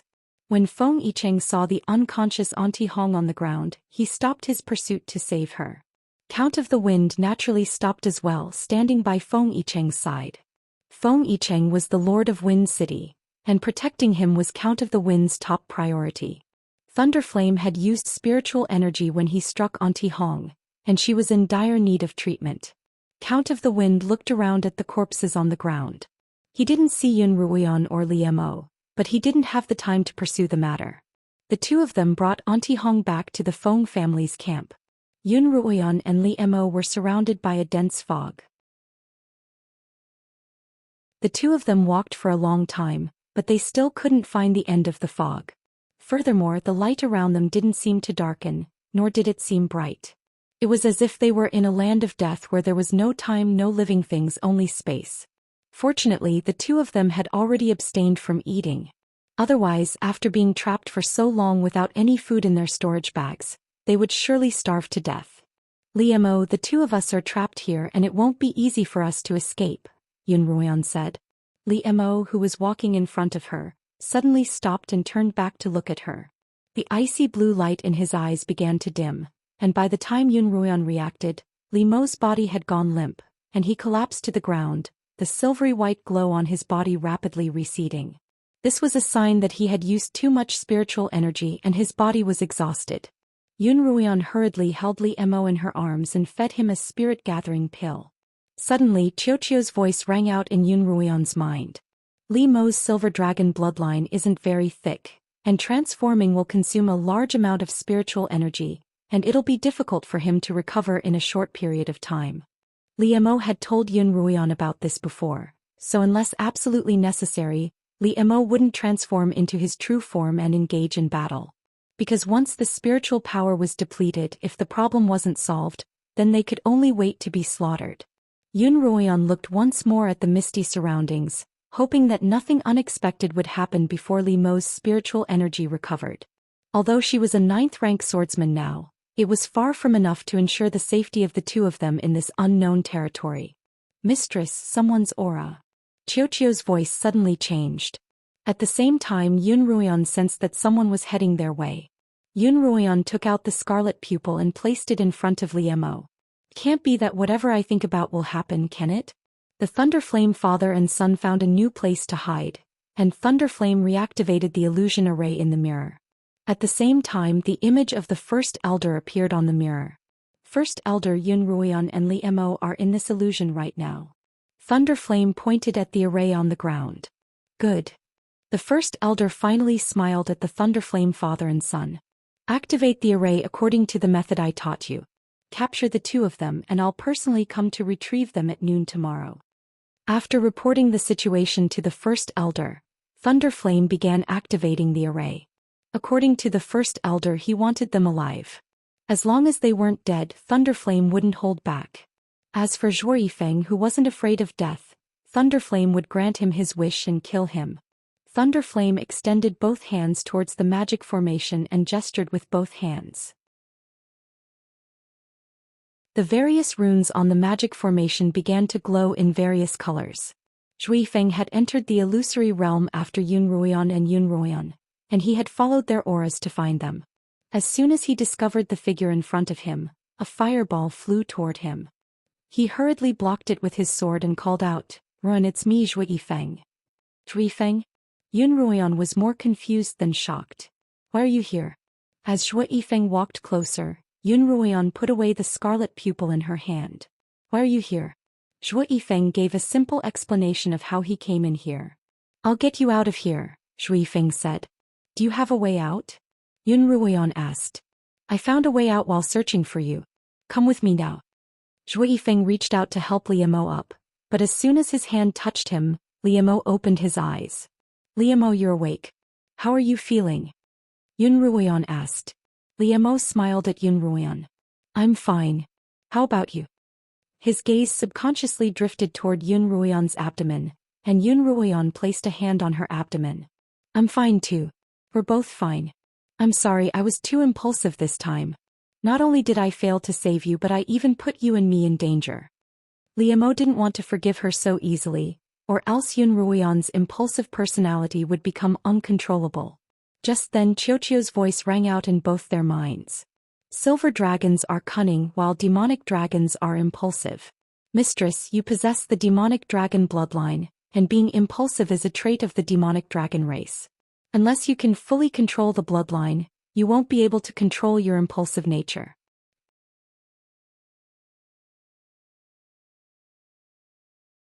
Chapter 434. Actually, both Yun Ruoyan and Li Mo had sensed this as well, but they hadn't paid much attention to it. Now, however, it had caught their attention. Let's go. We can't stay here for long, Zhou Yifeng urged. Zhou Yifeng reached out to help Li Mo up, but the moment his hand touched Li Mo frowned and moved away. Zhou Yifeng didn't seem to mind Li Mo's actions. He walked in front with Yun Ruoyan supporting Li Mo and following behind. Before long, the three of them were suddenly engulfed in flames. The flames surrounded the three of them in a circle, and in the blink of an eye, they were as tall as a grown man. Yun Ruoyan tried to leap out of the flames with Li Mo in tow, but the flames quickly closed in on them, forcing them back. The three of them were completely engulfed by the flames. Will the flames burn the two of them to death? Thunderous Baishan's gaze landed on the formation. Through it, he and Thunderous Flame could see what was happening within. It's an illusion, Thunderous Flame commented as he manipulated the formation. Father, are you saying that the flames surrounding them are fake? Not exactly. They're flames formed by the spiritual energy within the formation, but they'll only harm their minds. They definitely won't be burned to death, Thunderous Flame replied. Just as Yun Ruoyan and Li Mo were reveling in their glee, a hole suddenly appeared in the barrier of fire surrounding Yun Ruoyan and Li Mo. Yun Ruoyan had cleaved a large hole in the barrier with Qi Tong. Qi Tong was a fire-attuned spiritual energy user, and the flames within the illusion were clearly no match for Qi Tong. Father, they actually managed to escape. Thunderous Flame's eyes narrowed as he made a series of hand seals. As soon as Yun Ruoyan and Li Mo escaped, countless ice swords flew out from the void in front of them. Yun Ruoyan stood in front of Li Mo, using Qi Tong as a wall. The ice swords melted into nothingness as soon as they came into contact with Qi Tong. Zhou Yifeng, what are you doing? Come and help. Yun Ruoyan called out. Zhou Yifeng unsheathed his sword, but his eyes suddenly darkened. He thrust the sword at Li Mo's back. With a clang, Zhou Yifeng's sword didn't strike Li Mo. Instead, it struck Li Mo's azure light sword. Li Mo used all his strength to push Zhou Yifeng back. Zhou Yifeng, what are you doing? At that moment, Zhou Yifeng seemed to have transformed into a completely different person. He raised his sword and stabbed at Li Mo once more, the last bit of spiritual energy in Li Mo's body having been depleted. As Yun Ruoyan dealt with the ice arrows in front of her, she released fireballs to stop Zhou Yifeng. However, those fireballs couldn't stop Zhou Yifeng. He blocked the fireballs and stabbed toward Li Mo and Yun Ruoyan with a murderous expression. At this moment, a figure suddenly appeared behind Zhou Yifeng. With a poochie sound, the tip of a sword appeared in Zhou Yifeng's chest. Zhou Yifeng. Yun Ruoyan looked at the slowly collapsing Zhou Yifeng, her heart aching. She hadn't expected Zhou Yifeng to suddenly attack them, much less be killed. They had gone through countless life and death situations together, and they had promised to return to the Qinyuan continent together. Yun Ruoyan's heart trembled and she slowed down in her attempts to block the ice swords. A few of them broke through her defenses, but Li Mo saw them in time and pulled her away. A figure flashed in front of them and the person who had just killed Zhou Yifeng appeared in front of them. A black shield appeared in his hand and he blocked all the ice swords in front of him. Hurry up and leave this place. This is the eye of the formation, the person called out. Yun Ruoyan finally shifted her gaze from Zhou Yifeng's corpse to the person who had spoken. Zhou Yifeng? What's going on? Hurry up and leave with me. Zhou Yifeng clearly didn't have much time to explain, and he continued to retreat with his shield in hand. As they retreated, the number of ice swords dwindled until they completely disappeared. Zhou Yifeng, what's going on? Yun Ruoyan asked. This is an illusion. Zhou Yifeng put away his shield. That was an illusion created by the formation. Thank goodness you made it in time or Yen'er and I would have been in danger. When Zhou Yifeng had tried to approach Li Mo had discovered that the Zhou Yifeng they had met earlier was a fake, so he had been guarding his back against a sneak attack. This formation has many eyes, some of which represent life, while others represent death, Zhou Yifeng explained. Just now you walked to the door of death where there are many traps. If we walk to the door of life, will we be able to escape? Yun Ruoyan probed. No. Zhou Yifeng shook his head. We're currently on the door of life, and the door of life only represents safety. Without a way to escape, the three of them rested where they were. Yun Ruoyan gave Li Mo the spirit-grade crystal she had on her, and after about half a day, Li Mo's nearly empty spiritual vortex was finally filled with a third of spiritual energy. Li Mo opened his eyes and looked around. Yun Ruoyan was right beside him, cultivating, and Zhou Yifeng wasn't far away, his eyes also half closed. As if sensing Li Mo's gaze, Zhou Yifeng opened his eyes, and their gazes met briefly before moving away. After confirming that there was no immediate danger, Li Mo closed his eyes and continued cultivating. As they rested, the demonic spirit's voice rang out in Zhou Yifeng's mind. "Kid, I'm the only one who can help you escape from this place. What are you hesitating for? Do you want to be trapped here forever?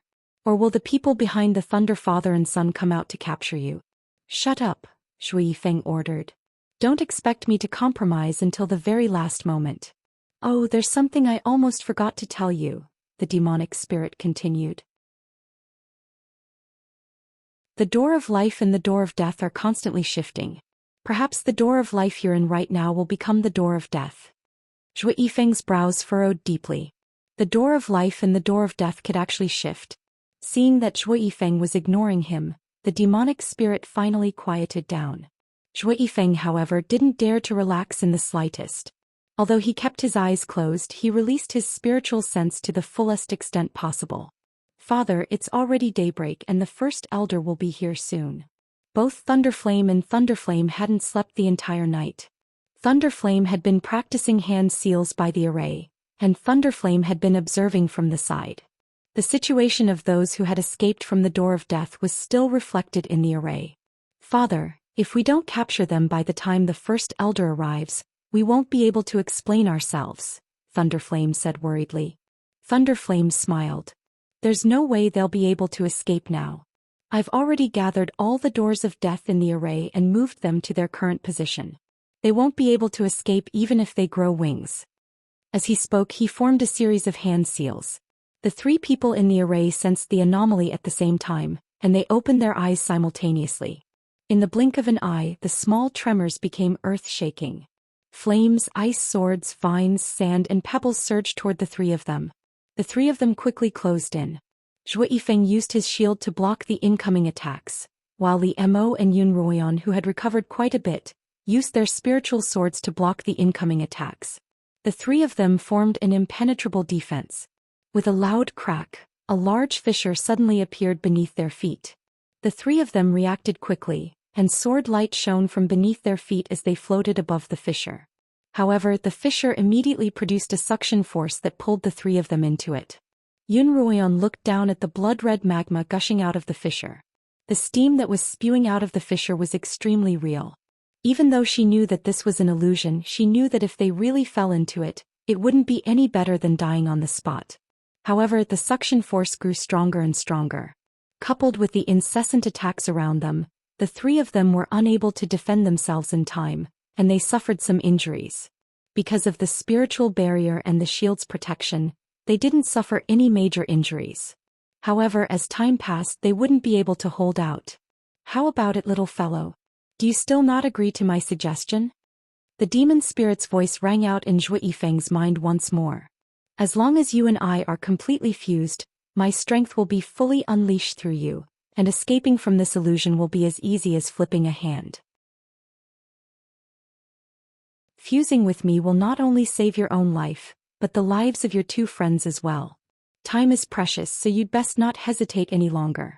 If I die, you'll disappear with me. I know of another way to help me escape," Zhou Yifeng replied.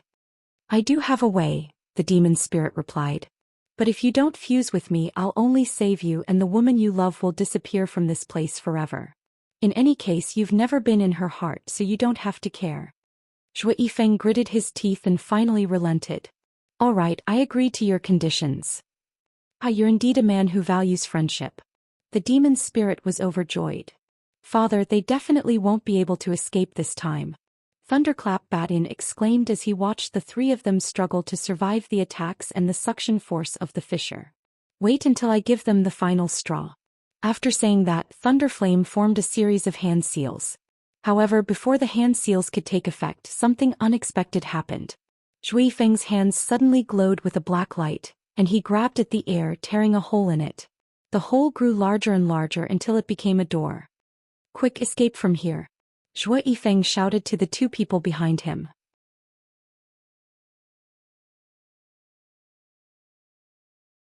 Chapter 435. Zhou Yifeng. Yun Ruoyan was shocked to see that Zhou Yifeng had managed to tear through space with his bare hands. Li Mo was just as shocked. I can't hold on for much longer. Let's go. Zhou Yifeng shouted. Yun Ruoyan and Li Mo glanced at each other, suppressing all the shock and confusion in their hearts as they stepped through the opening Zhou Yifeng had created. Zhou Yifeng followed them out of the illusory realm. How is this possible? How could they have broken through the first elder's illusion? Thunderflame was so shocked that his eyes nearly popped out of their sockets when he saw the three figures suddenly appear on the array formation.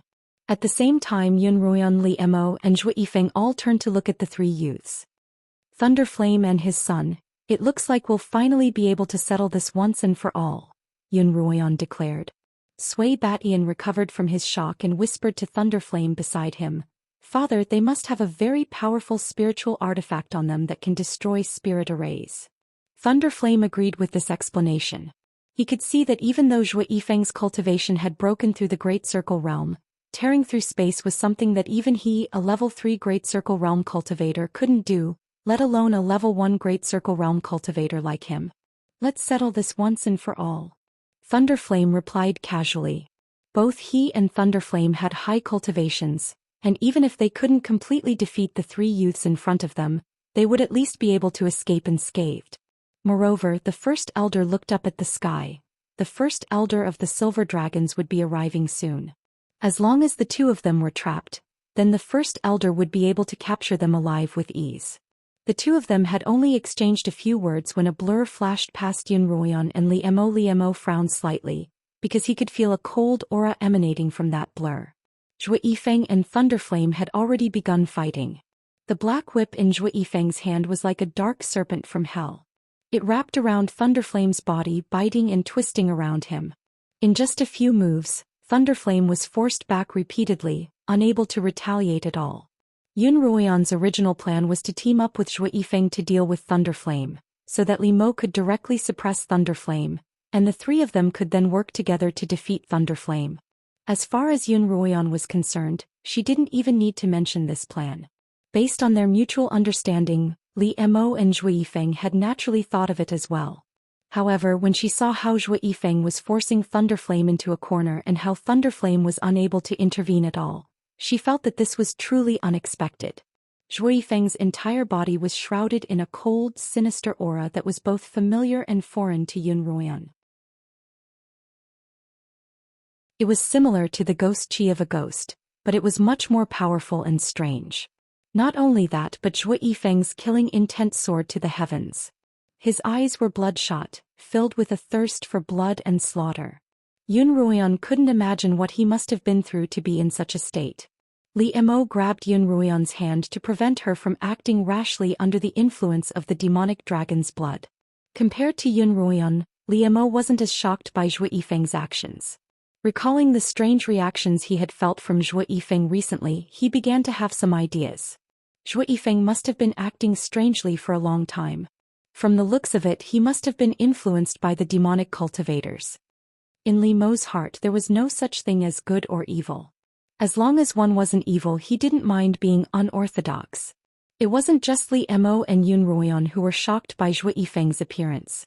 Seeing that Thunderflame was being forced back step by step, Thunderflame had initially wanted to step in and help, but now he was afraid. In the face of absolute power, he was afraid for the first time. Thunderflame's trying to escape. Yun Ruoyan saw Thunderflame slowly moving toward the cave's entrance from the corner of her eye, and she subconsciously took out Scarlet Eye. I'll deal with him, Li Mo said. Protect yourself. In a flash, Li Mo appeared behind Pai Batian, blocking the entrance to the cave. Thunderflame was naturally no match for Li Mo. Although he was a second-rank sword saint, he had been stuck at the early stages of second rank. Li Mo, on the other hand, had long since surpassed him and reached the peak of second rank. A peak blade master against an early rank blade master, coupled with Li Mo's own bloodline advantage, was enough to crush Thunderflame. Just as Li Mo restrained Thunderflame, Thunderflame was finally unable to defend himself against Zhou Yifeng's attack. His sword was wrapped up by Zhou Yifeng's black whip. Thunderflame gripped the hilt of his sword as tightly as if it were a life-saving straw. Zhou Yifeng's black aura surged, and Thunderflame felt a strange, powerful spiritual energy flow from his whip to his sword, then into his spiritual vortex. Thunderflame spat out a mouthful of blood as his spirit sea trembled violently. "If you're not Zhou Yifeng, who are you?" Thunderflame wanted to let go of the Thunderbolt divine sword in his hand, but he found that he couldn't break free from the strange spirit energy. The moment the spirit energy in his spiritual sea came into contact with the strange spirit energy, it would immediately become one with it. Thunderflame was horrified to find that the person in front of him was assimilating his spirit energy and absorbing his life force. "Who am I?" The demon spirit, which had already fused with Zhou Yifeng, spoke in a cold voice. "Do you little things think you're worthy of knowing my name?" As it spoke, the demon spirit increased its absorption, and Thunderflame's body began to shrivel up at a rate visible to the naked eye. "If you're not Zhou Yifeng, who are you?" It was Yun Ruoyan who asked this question. Zhou Yifeng turned back to look at Yun Ruoyan, his eyes shrouded in black mist staring straight at her. Yun Ruoyan's heart suddenly shook, and her divine sense also shook. Extremely bloody scenes kept appearing in Yun Ruoyan's mind. In the scene, ghostly qi lingered and the silver and black dragon bodies kept tumbling about, fighting each other. Fresh blood splattered everywhere in the black ghost qi. "I remember now, I finally remember now." An old man's voice suddenly rang out in Yun Ruoyan's mind. "Mistress, it's the Feilai blade. Its spirit is trying to break free of its seal." Qiuqiu's voice rang out in Yun Ruoyan's mind. The Feilai blade. Yun Ruoyan endured the agitation of both her spiritual vortex and her mind. The Feilai blade was a spiritual weapon that she had picked up from a glacial lake, and the First Elder had sealed it within her body. The First Elder had told her that she would only be able to break free of its seal once she became a peak blade master, but she hadn't expected that it would attempt to break free of its own seal today. On the other side, just as Thunderflame was about to be sucked dry by the demon spirit, a beam of light suddenly shot out from his palm. Thunderflame's withered and lifeless face finally shone with the light of life. Thunderflame used the last bit of spiritual energy he had left to summon the sky-turning mirror. It flew into the air and a pillar of light shot out of it, revealing a silver-white elder. "First Elder, save us." Thunderflame and Thunderflame begged the silver dragon elder at the same time. However, the First Elder's gaze was fixated on Zhou Yifeng, meeting his eyes, which were shrouded in black energy. After a few breaths, the silver dragon elder finally opened his mouth. "Demon spirit, you're still alive?" "Ha ha ha." Zhou Yifeng let out a cold, arrogant and slightly angry laugh. "You're not dead yet, so how could I bear to let you perish like that? It's been 1,000 years and you've aged quite a bit. Save me." Thunderflame cried for help once more. Under the demon spirit's relentless absorption, all that was left of him was a skeleton. The silver dragon elder's gaze swept across Thunderflame's body. "You're useless now. I'll send you on your way." With that, the silver dragon elder waved a hand in Thunderflame's direction. An icy blue spark flew into Thunderflame's body, and with a soft bang, Thunderflame was reduced to a pile of ash. "Father!" Thunderbolt Bat-in cried out in pain as he watched his father turn into ashes in the blink of an eye. "You might still be of some use." The silver dragon elder's gaze landed on Thunderflame's body, then he extended a hand to Liemo.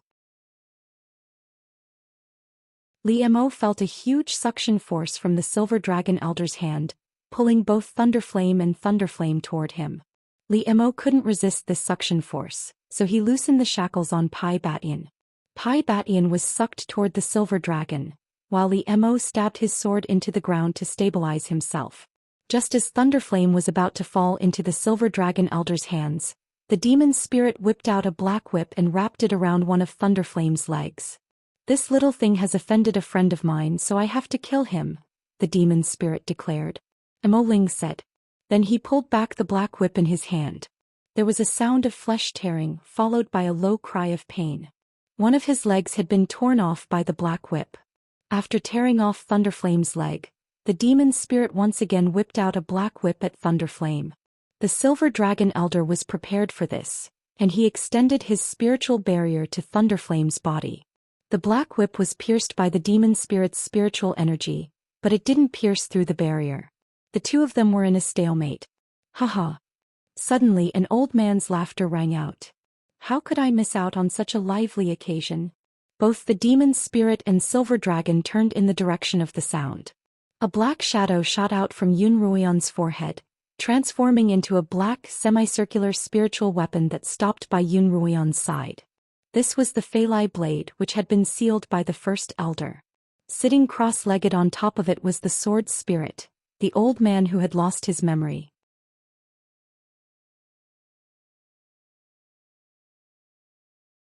Chapter 436.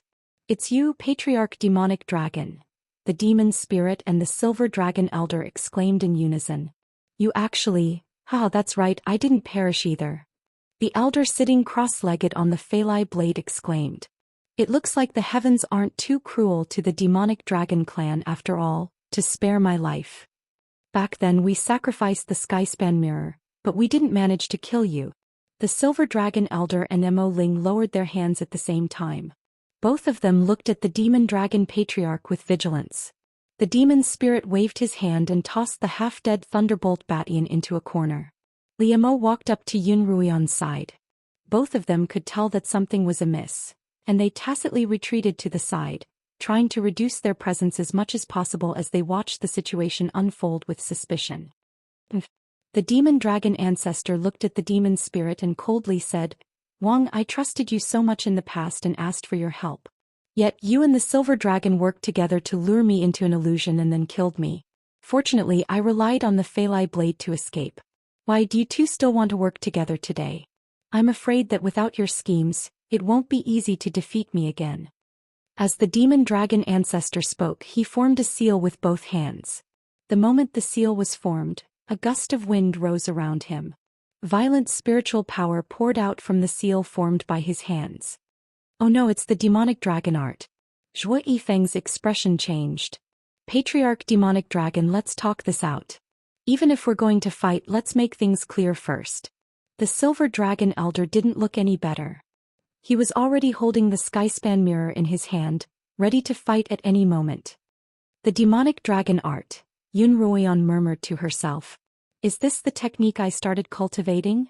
Just from the reaction of the demon spirit and the silver dragon elder, it was clear that the demonic dragon art was going to be a powerful technique, and that she had only cultivated a small part of it. All right, then I'll listen to your explanation before we fight. The demon dragon ancestor clasped his hands together and stopped making gestures. The array formation in front of him also disappeared instantly. The violent wind and the violent spiritual power disappeared at the same time. The demonic soul said, Back then it was this old man silver dragon who lured me with holy water. That's why I betrayed my friends. However, I didn't expect that after he destroyed you he went back on his word. Not only did he not share the holy water with me, he even tried to kill me. Just as you said, old brother, fortunately the heavens have eyes. Although my body was destroyed, my spirit was covered by the devil's whip. I was stranded in a low-level continent and only saw the light after 1,000 years. Brother, I'm a victim too, right? What a good victim. The silver dragon elder continued. Back then, you were the one who unintentionally found out about the holy water and took the initiative to cooperate with me. To think that I was the one who seduced you. You demons are really shameless. What nonsense are you talking about? When did I ever ask you to cooperate with me? Mo Ling retorted. Then he looked at Mo Long ancestor and said sincerely, Brother, don't listen to him. Both of us were harmed by him. I was just seeking justice from him. Brother, it just so happens that I can count you in as well. The great ancestor of the demon dragon frowned and asked coldly, What is the holy water that you keep talking about? This question startled the demon spirit, but he immediately reacted and said, Brother, you still don't know what the holy water is even now. The holy water is extracted from the bloodline of your demonic dragon clan. Can heal, regenerate, and even be an elixir that can cause death. Although the demon dragon clan and the silver dragon clan have always been at odds, they have been in harmony for nearly 1,000 years. It was the silver dragon clan that discovered that the blood in your body has the effect of reviving the dead. Therefore they plan to destroy you and refine your descendants into holy water. I see. The demon dragon ancestor suppressed his anger and looked at the silver dragon elder. The silver dragon elder looked at the demonic soul. The demonic soul revealed everything he had done, which further aroused the hatred of the demon dragon ancestor. The silver dragon elder calmly looked at the possessed Zhou Yifeng and said, Mo Ling, there is something that even you don't know. What is it? Do you have some other scheme? About the holy water you only know part of it. After 1,000 years of continuous refining, I finally refined the holy water of immortality. In the past, the holy water could heal and bring the dead back to life. But now, not only can it bring the dead back to life, but it can also make you immortal. The Silver Dragon Elder said. The Silver Dragon clan is far more cunning than the Demon clan. The lifespan of this world has always been limited. Where did you get immortality? I have never heard of it and you dare to use it to trick me? You are really old and thick-skinned. The demonic soul did not believe him. It was common knowledge that the lifespan of cultivators was longer than that of mortals.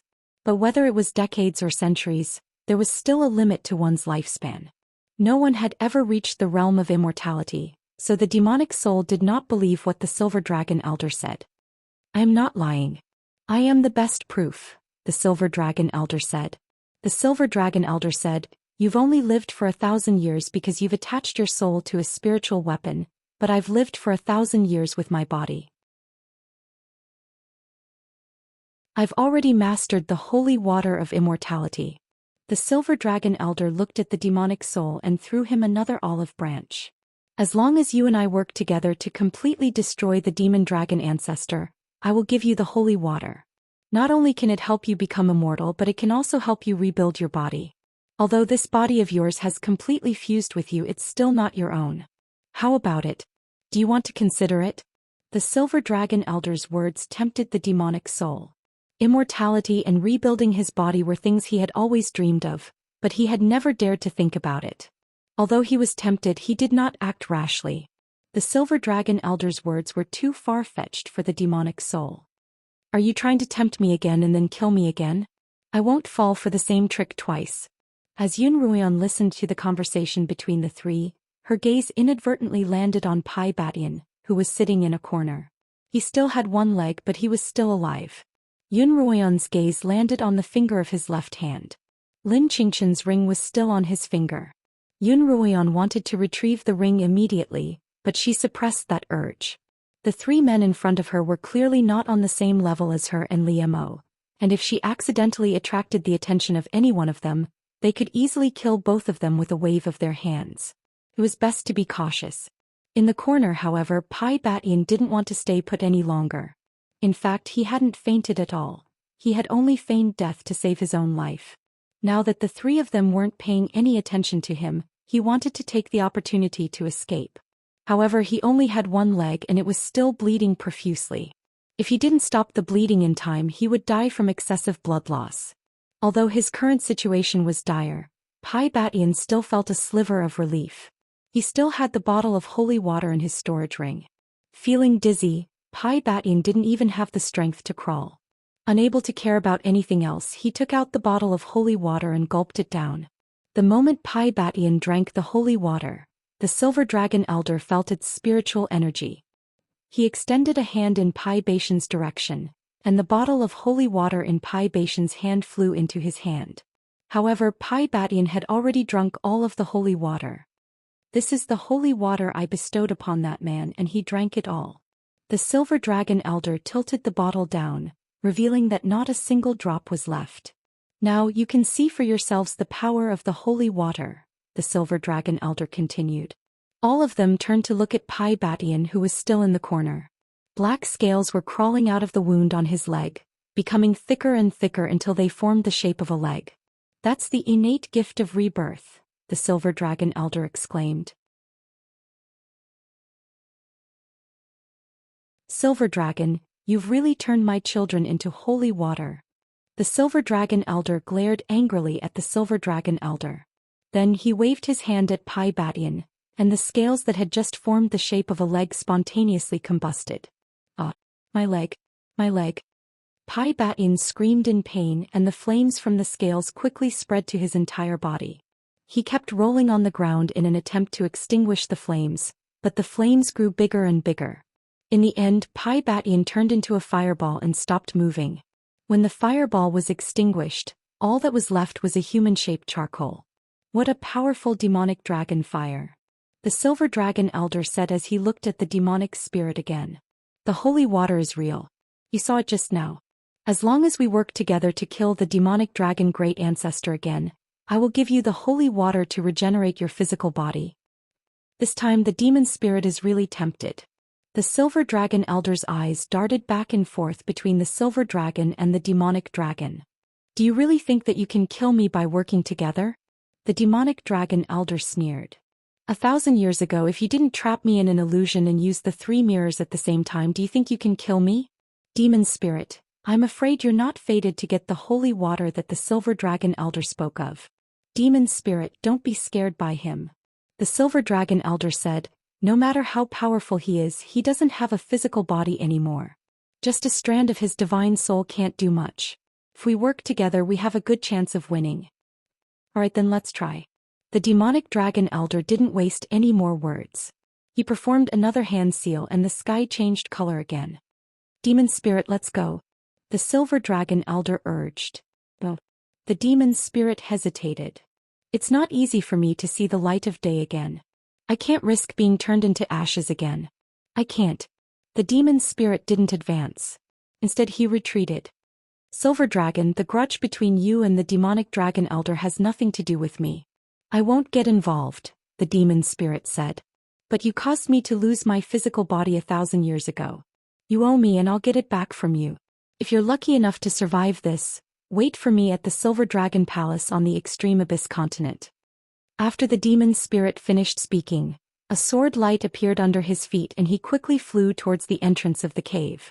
The demon dragon elder was casting and the silver dragon elder couldn't get away, so the two of them could only watch the demon spirit escape alone.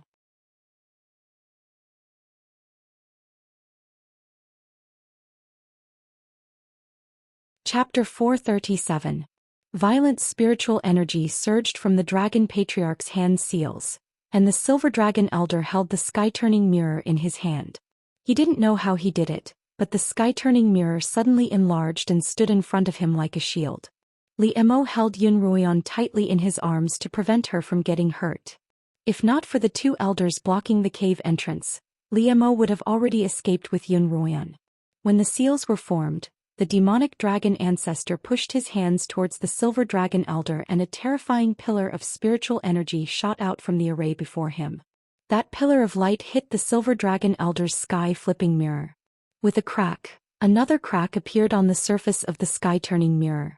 But at the same time the heaven-turning mirror cracked, the mirror also played a reflective role, and a part of the spiritual light beam hit the demon dragon ancestor's body. The demonic dragon patriarch's expression changed, and the formation he was controlling trembled, causing the beam of light to flicker in and out of existence. Patriarch, I'm not going to fight you today. Come find me on the extreme abyss continent if you dare. The silver dragon elder found an opportunity. He suddenly turned into a stream of light and entered the sky-turning mirror. Then the mirror also turned into a stream of light and sped out of the cave. Silver dragon, don't run. The demonic dragon patriarch shouted. He wanted to give chase, but the Phalai blade didn't seem to listen to his commands. Only then did he turn his attention to Yun Ruoyan and Li Mo's voices. The Phalai blade brought the elder to Yun Ruoyan's side, and Li Mo helped her up. Little one, the elder called out. You should call me master. The demonic dragon patriarch wanted to say more, but his words were stuck in his throat when he heard Yun Ruoyan's chirping. You little brat, you didn't know who I was before and I forgot who I was. That's why you were so rude to me. Now that you know who I am, how dare you treat me so rudely? Be careful or I'll teach you a lesson. The demonic dragon patriarch grumbled. In the past, a strand of his soul had remained in the Phalai blade, becoming its sword spirit. Because of his long slumber, he had forgotten his own identity. Later, Yun Ruoyan accidentally discovered the Phalai blade in the lake and became its master. As the sword spirit, the demonic dragon ancestor naturally had to address Yun Ruoyan as his master. Qiuqiu's words weren't wrong, but how was it possible for the demonic dragon ancestor to call Yun Ruoyan his master? No matter what your identity is, my master is your master. This is an undeniable fact, Qiuqiu said, unwilling to give up. Old ancestor Mo Long's expression became even more unsightly. Yun Ruoyan couldn't eavesdrop on the conversation between Xiao and the demonic dragon patriarch, so when she saw the demonic dragon patriarch's expression change, she became wary. After all, it wasn't clear whether he was a friend or foe. Li Mo, on the other hand, had overheard the conversation between Xiao and the demonic dragon elder. Xiao's negotiating with the elder, so let's just wait and see. Mistress, control the Feilai Blade's flight, Xiao said in Yun Ruoyan's mind. Yun Ruoyan followed Xiao's instructions and controlled the Feilai Blade's flight in the same manner as before. Yun Ruoyan had been able to control the Feilai Blade very well when she was still a 4th-rank swordsman, and now that she was a 9th-rank swordsman, it was a piece of cake for her. Without any warning, the Feilai Blade suddenly flew around the small cave. The demonic dragon ancestor who was on it was caught off guard and was about to be lifted into the air as well. Stop, stop! The demonic dragon ancestor shouted. I told you to stop. Yun Ruoyan finally commanded the Feilai Blade to stop. The demonic dragon ancestor's wisp of soul finally stabilized, and he glared at Yun Ruoyan angrily. Mistress, you don't have to be afraid of him, Xiao said. Although the demonic dragon ancestor is powerful, he's only a wisp of his soul. He can't leave the Feilai Blade, and the Feilai Blade has acknowledged you as its master, so he's your subordinate just like me, ha? Yun Ruoyan spoke up amidst Xiao's proud laughter. Xiao, the way he chased the silver dragon elder away just now wasn't a joke. If he didn't want to acknowledge me as his master, he could have killed me and turned me into an ownerless object. This girl sure knows what's good for her. The demonic dragon ancestor had overheard Yun Ruoyan and Xiao's conversation. That little thing must have been sealed away for too long, and his brain isn't working well anymore. What are you talking about? You're the one who's not working well. Xiao retorted angrily. The two of them had always liked to bicker, and even after all this time they were still the same. Yun Ruoyan smiled. Senior, please don't lower yourself to Xiao's level. Not bad. The demonic dragon ancestor stroked his long beard and looked at Yun Ruoyan with satisfaction. Your demonic dragon bloodline is very pure. I didn't expect that after 4 millennia, I'd still be able to see a descendant of my demonic dragon bloodline. The moment the demonic dragon ancestor regained his memories, he knew who Yun Ruoyan was. He had been slumbering in the glacial lake for nearly 1,000 years, but this girl with the demonic dragon bloodline had awakened him. Was this a sign from the heavens that the demonic dragon clan could finally see the light of day once more? The demonic dragon ancestor's gaze toward Yun Ruoyan suddenly turned passionate, causing Li Mo to feel a little uneasy. Senior, what are your plans now? Li Mo asked, shielding Yun Ruoyan behind him. The demonic dragon ancestor looked at Li Mo coldly. A silver dragon brat? No, a brat with the bloodline of the silver dragons. Yun Ruoyan could hear the murderous intent in the silver dragon elder's tone. The demonic dragon ancestor and the silver dragon clan were irreconcilable enemies, and the demonic dragon ancestor was filled with hatred for everything and everyone related to the silver dragon clan. Senior, he's not a silver dragon, Yun Ruoyan hurriedly explained. He's just like me, a part of the silver dragon bloodline, and he's my husband. He's your husband? The demonic dragon ancestor asked in shock. One with the silver dragon bloodline, and the other with the demonic dragon bloodline, had become husband and wife. The demonic dragon elder seemed to sense a strange aura emanating from Yun Ruoyan's body. He couldn't help but glance at her abdomen. Not only had they become husband and wife, they'd even shared the same bloodline. The silver dragons also have a grudge against me for killing my parents, so not only will I not be a threat to the demonic dragons, but I'll even help you deal with them, Zhou Yifeng explained. Seeing the demonic dragon ancestor's silence, Yun Ruoyan asked, Senior, what do you have to say next? I can remove my contract with the Feilai Blade and return you your freedom. Patriarch Demonic Dragon waved a hand. I'm going back to the Qinyuan continent with you. The battle 1,000 years ago took place on the Qinyuan continent. Although the demonic dragons died in body, their souls did not perish. I want to find my kin. Since you have the demonic dragon bloodline, I'm sure you know where they are.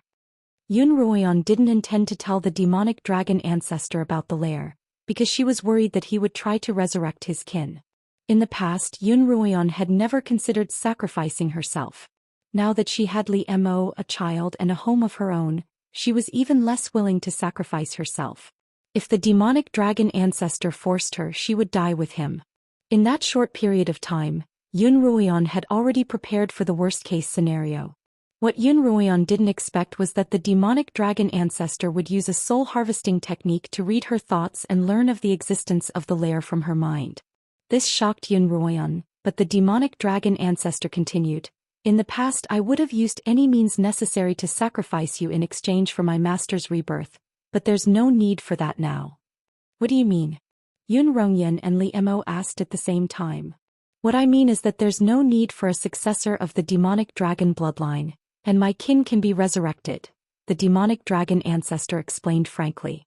The demon spirit ancestor didn't hide anything and said, "Our demon dragon clan has an ancient array. After activating the array and combining with the demon dragon bloodline, we can reconstruct the dragon body of our dead clansmen. This process requires extremely pure blood. Now, apart from this girl's bloodline, there's also a substitute. This girl's bloodline is limited, and the number of kin she can resurrect is limited. If we can obtain this substitute, we'll be able to resurrect a large number of kin." The more the demonic dragon ancestor spoke, the more excited he became, as if reviving the demonic dragon clan was just around the corner. Yun Ruoyan and Li Mo could guess what he was referring to from his words. "You're referring to the holy water?" "That's right. As long as we can obtain the holy water, we'll be able to resurrect the demonic dragon clan." The demonic dragon ancestor continued to possess the Feilai blade as a sword spirit. Yun Ruoyan stored the blade in her bracelet, then she and Li Mo went to meet up with Feng Yicheng and the others. When they learned that the Thunderbolt father and son had been killed, everyone was overjoyed, especially Auntie Hong and Hoodlum. Knowing that their vengeance had been avenged, Auntie Hong's guilt toward her sisters lessened somewhat, and she smiled for the first time since her rescue. Without the Thunderbolt father and son, the entire Thunderbolt manor scattered. The families that had allied themselves with the Thunderbolt family were defeated by Feng Yicheng one after another, and the remaining families that had remained neutral also expressed their allegiance. In less than half a year, almost the entire Netherworld continent had submitted to the Feng family, and the Feng family had become the true hegemon of the continent. Feng Yicheng also officially became the head of the Feng family, and on an auspicious day he tied the knot with Auntie Hong. Half a year passed quickly and it was finally time for the Whirlpool Gate to open. On this day Feng Yicheng, Auntie Hong, Thunderbolt and Lai Yun, who had married Thunderbolt, came to send Yun Ruoyan and the others off. "Sister Ruoyan, I don't know when we'll be able to see each other again." Auntie Hong held Yun Ruoyan's hand, tears in her eyes. If not for Yun Ruoyan risking her life to save her so many times, she wouldn't have been able to live a life that she could only dream of.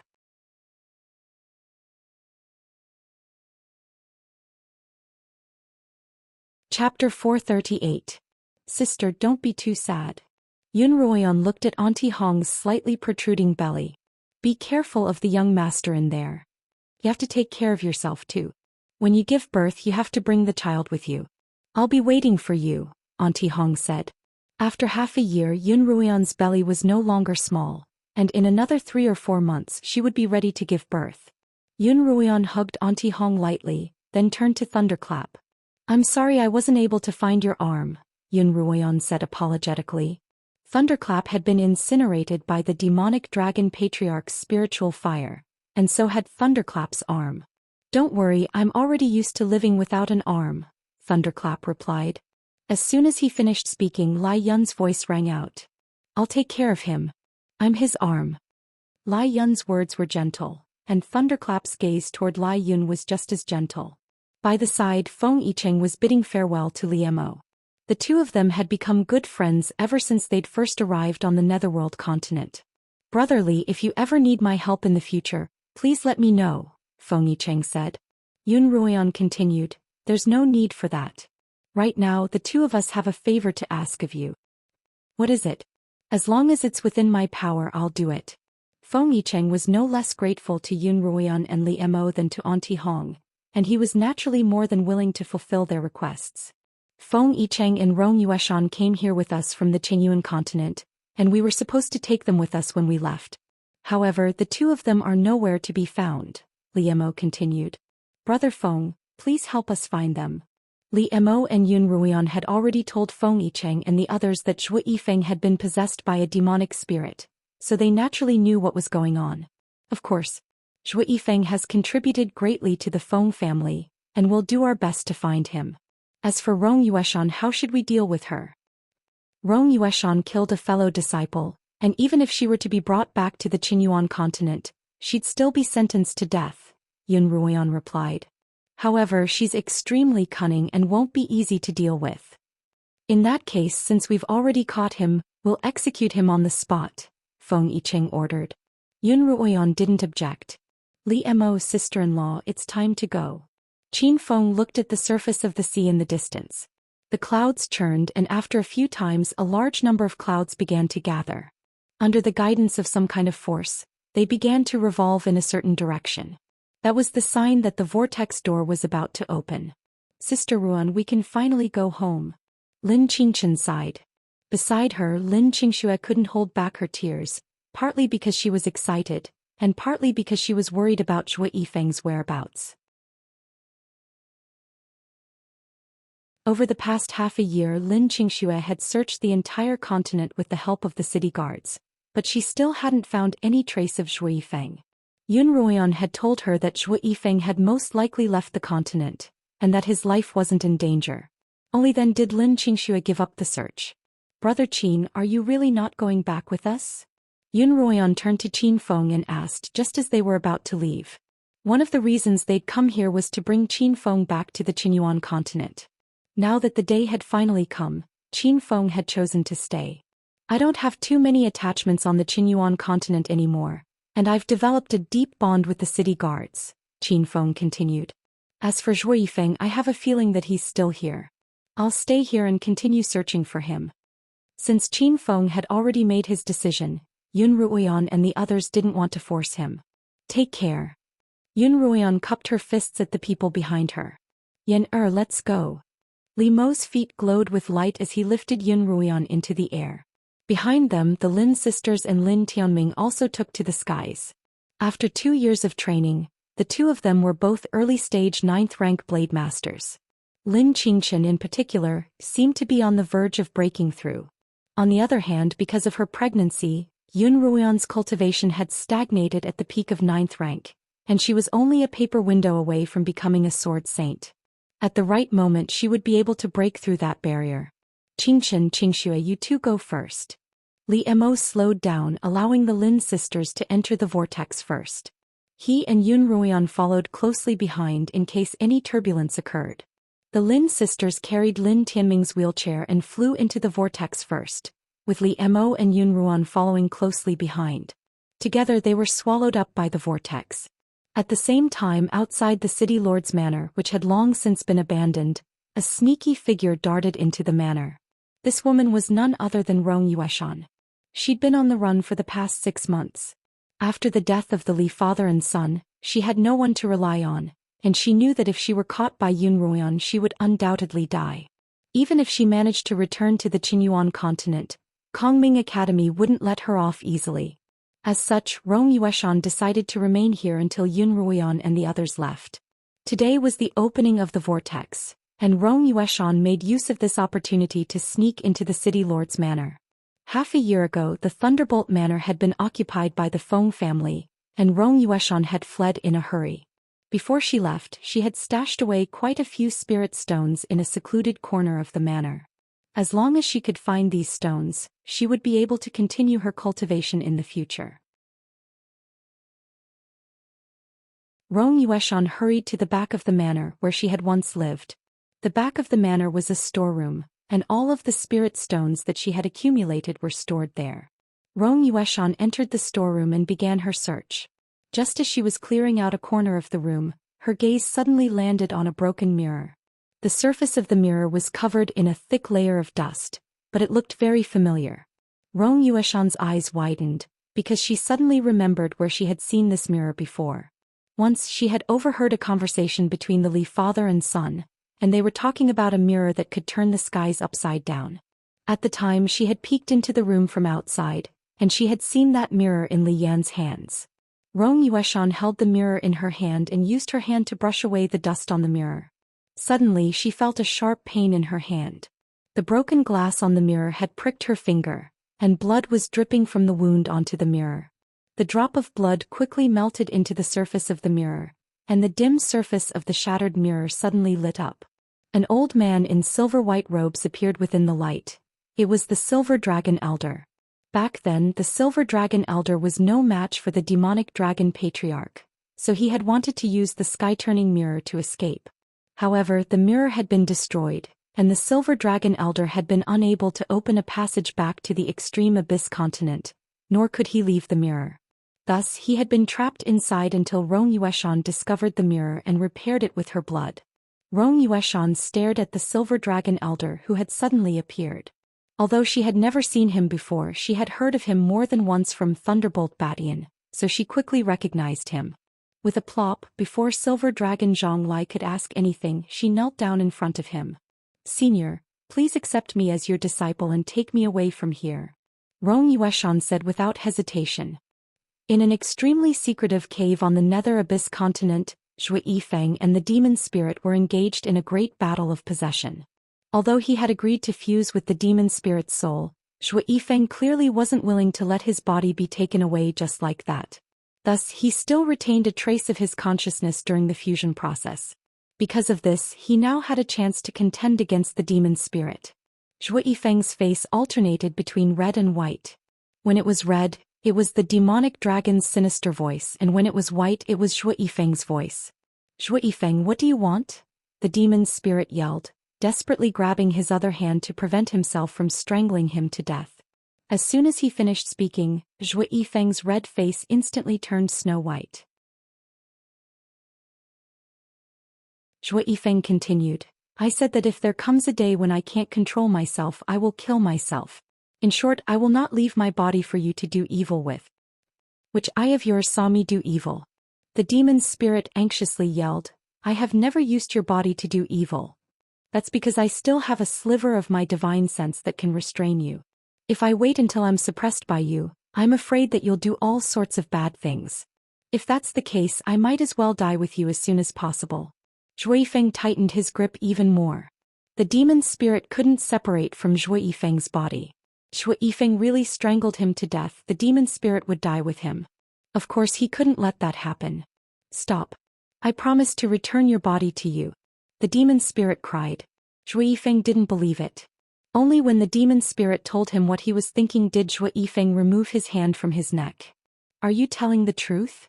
Zhou Yifeng still didn't believe the demon spirit. "Of course. I will go to the extreme abyss continent right now. Once I obtain the holy water and reconstruct my body, do you think I will still care about your body? When that time comes, even if you beg me to stay in your body, I won't be willing." The demon spirit said that his sect had a passage to the extreme abyss continent. The sect was on the Nether Abyss continent, so the two of them set off for the sect. The demon spirit had been harmed by the Silver Dragon Elder. Then the Silver Dragon Elder had sent people to massacre the sect. When the two of them arrived at the sect, they saw nothing but desolation. "Silver Dragon, you deceived me, harmed me, and destroyed my sect. I, the demon spirit, swear that I will not forgive you." Looking at the ruins of the sect, the demon spirit pointed to the sky and swore.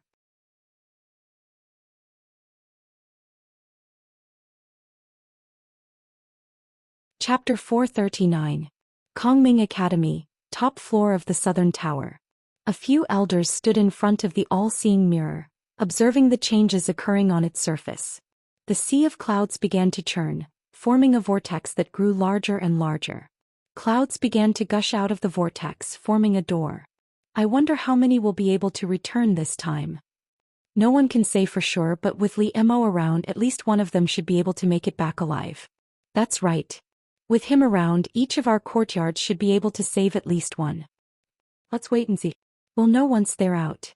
The few elders were discussing in low voices, while the great elder and the second elder were staring at the gate formed by the clouds without blinking. "They're out," one of the elders shouted. Then everyone saw that the Lin sisters were the first to walk out of the door formed by the clouds.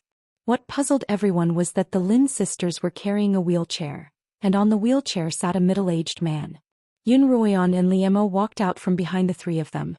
When the first elder saw the two of them, his expression finally softened a little. Liemo, you're back. It's good that you're back. The first elder took a step forward, his gaze sweeping over them one by one. When his gaze landed on Lin Tianming, he paused. And this is my uncle, Yun Ruoyan explained. He's a member of the Lin family. Lin Tianming pays his respects to the first elder. Supported by the Lin sisters, Lin Tianming stood up and cupped his fists toward the first elder. Lin Tianming, the eldest son of the Lin family? The first elder would occasionally visit the capital, so he had heard of the Lin family's affairs. Because of Yun Ruoyan, he had gained a better understanding of the Lin family. Naturally, he knew that the scions of the Yun family had passed away many years ago. When Lin Tianming suddenly returned from an alternate continent, it was only natural that he would be surprised. First elder, I'll tell you about the details later, Liemo replied. You've just returned from an alternate continent and you must be exhausted. Go and rest. The first elder looked at Yun Ruoyan benevolently. As soon as Liemo pulled Yun Ruoyan out of the whirlpool, the first elder saw Yun Ruoyan's bulging belly. When she and Liemo entered the alternate dimension, they were already married, so it was only natural that she was pregnant. If the Empress knew that Liemo had a descendant, she would surely be delighted, the first elder thought. The door is closed. Is there no one here? The three of them are all from the South Campus. None of us from the other campuses came back? As soon as Yun Ruoyan and Liemo walked out and the whirlpool behind them disappeared, the elders couldn't help but turn their attention to Liemo. Liemo, only a few of you have returned. Where are the Northern College's students and those from the other colleges? The second elder asked darkly. Yeah, where are our people? Why, all of them are from the South Campus. Liemo, where's Zhou Yifeng? Why hasn't he returned with you? The sixth elder asked. He knew that Zhou Yifeng had a personal relationship with Liemo and Yun Ruoyan, so he had high hopes that Zhou Yifeng would return safely, but he hadn't expected that he wouldn't return either. Elders, I'm sure you all know that the alternate dimension is extremely dangerous, and everyone who enters it has a slim chance of survival. No matter who doesn't return, you should all be mentally prepared, the first elder replied. Of course we know that, the second elder replied coldly. The second elder's voice was cold. But the current situation is that the ones who died were our men, and the blame for their deaths is on the Southern College. Shouldn't Liemo give us an explanation for this? If not a single one of them had returned from the alternate dimension, or if only Liemo and Yun Ruoyan had returned, the elders wouldn't have objected. But now that all of them were from the Southern College, the elders couldn't help but feel aggrieved. The second elder in particular stepped in front of Liemo and Yun Ruoyan, as though he wouldn't allow them to leave until the matter was resolved. And if I don't? Liemo was about to lose his patience with the second elder's relentlessness. He pulled Yun Ruoyan aside and continued on his way. Have you forgotten to respect your elders after a single trip to the alternate dimension? In that case, I'll teach you a lesson. As the second elder spoke, he reached out to grab Liemo. Liemo let go of Yun Ruoyan's hand and struck out with his own palm, a violent burst of spiritual energy emanating from their palms and bodies. In the past, Liemo naturally wouldn't have dared to engage in a direct confrontation with the first elder. But now, his cultivation was on par with the second elder's, and he seemed to be on the verge of surpassing him. Just then, the demonic dragon patriarch's voice rang out in Yun Ruoyan's mind. Child, I can feel the all-seeing mirror's aura. Ever since the demonic dragon patriarch had regained his memories and fought with the silver dragon, he had once again remained in Yun Ruoyan's body as a sword spirit. Over the past 6 months he had been in a deep slumber. Just then he had suddenly sensed a familiar aura, and he had woken up from his slumber. We came out of the all-seeing mirror, Qiu answered on Yun Ruoyan's behalf. What? The demon dragon ancestor shouted. We actually came back through the all-seeing mirror. It's really a case of wearing out iron shoes and fruitless searching, only to find it by chance. As soon as he finished speaking, he and the Phalai blade transformed into a streak of light and flew out of the pocket dimension, stopping in front of the all-seeing mirror. Everyone's attention was focused on Liemo and the second elder. Apart from Yun Ruoyan, no one noticed the demonic dragon patriarch's presence. When Yun Ruoyan saw the demonic dragon patriarch emerge from the Feilai blade and stride toward the all-seeing mirror, she couldn't help but yelp. "You can't take it." But it was too late. The demonic dragon patriarch had already grabbed the all-seeing mirror in his hand. There was a cracking sound and a thunderous explosion. Only then did everyone notice that the old sword spirit had appeared out of nowhere. This old man was not afraid of death as he held the all-seeing mirror in his hand. "Put it down." Yun Ruoyan rushed toward the sword spirit. But Li Emo grabbed Yun Ruoyan's hand. Both he and the second elder had withdrawn their hands when the lightning had struck. The all-seeing mirror has a restriction on it. If you touch it recklessly, it'll activate the heaven and earth formation, and its power will be unimaginable. Put it down. Where did this sword spirit come from? How dare he? The elders all looked shocked and angry, but not a single one of them made a move. They were all waiting for the heaven and earth formation to activate. Elder Emo Long turned a deaf ear to everything that was happening around him. He held the God's Eye mirror in his hand and calmly moved through the thunder and lightning. His hand formed a mysterious seal and a dazzling starlight appeared on his fingertip. Then he gently touched the God's Eye mirror with the starlight. The blinding surface of the mirror dimmed, and the lightning and thunder gradually disappeared. Finally, there was no sound at all. The heaven and earth formation, which had caused everyone's expressions to change, had been easily dispelled by the demonic dragon patriarch. Everyone, including Yun Ruoyan, Li Emo, and the second elder, were dumbfounded. All-seeing mirror, long time no see. The demonic dragon patriarch stroked the surface of the mirror as if it were an old friend. "May I know who you are, senior? Please put down the all-seeing mirror. This is the treasure of our Kongming Academy." The first elder bowed deeply toward the demonic dragon patriarch, then turned toward Yun Ruoyan. The first elder clearly remembered that the Feilai blade belonged to Yun Ruoyan. Back when Yun Ruoyan had first entered the academy, the first elder had sealed it, and the demonic dragon patriarch had fought with the first elder. At the time, however, the demonic dragon patriarch had no memories, and his cultivation was only for show, so the first elder hadn't taken him seriously. Now, however, the might that the demonic dragon patriarch was displaying caused the first elder and everyone present to stare in shock. "Since when did the all-seeing mirror belong to you?" The demonic dragon patriarch glanced at the first elder. The demonic dragon patriarch's gaze alone was enough to make the elders' hearts tremble. "Ruoyan," the first elder called out to Yun Ruoyan. "Speak to him." Yun Ruoyan turned back to Li Emo, then walked up to the first elder's side and whispered to him. From the first elder's words, Yun Ruoyan learned about the former owner of the all-seeing mirror. As it turned out, the all-seeing mirror had once been the demonic dragon patriarch's keepsake. It had suddenly disappeared 1,000 years ago, and the demonic spirit had helped the demonic dragon patriarch track it down. Later on, he had fallen for the demonic spirit and the silver dragon elder's trap while searching for the all-seeing mirror. At the time, the all-seeing mirror had been in the silver dragon elder's possession. The silver dragon elder had used the sky-turning mirror, the Skyfall Avenue, and the all-seeing mirror to destroy the demonic dragon patriarch's body.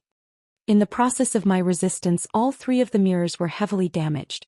The sky-turning mirror was destroyed, and the all-seeing mirror and the all-seeing mirror were sent flying.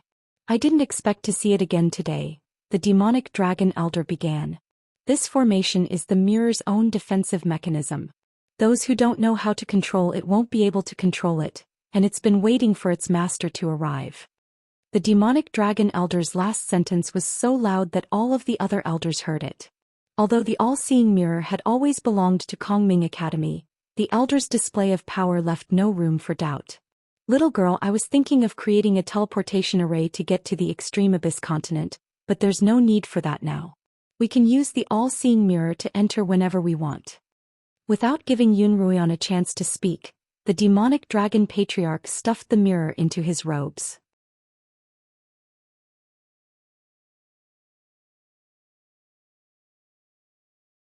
Chapter 440.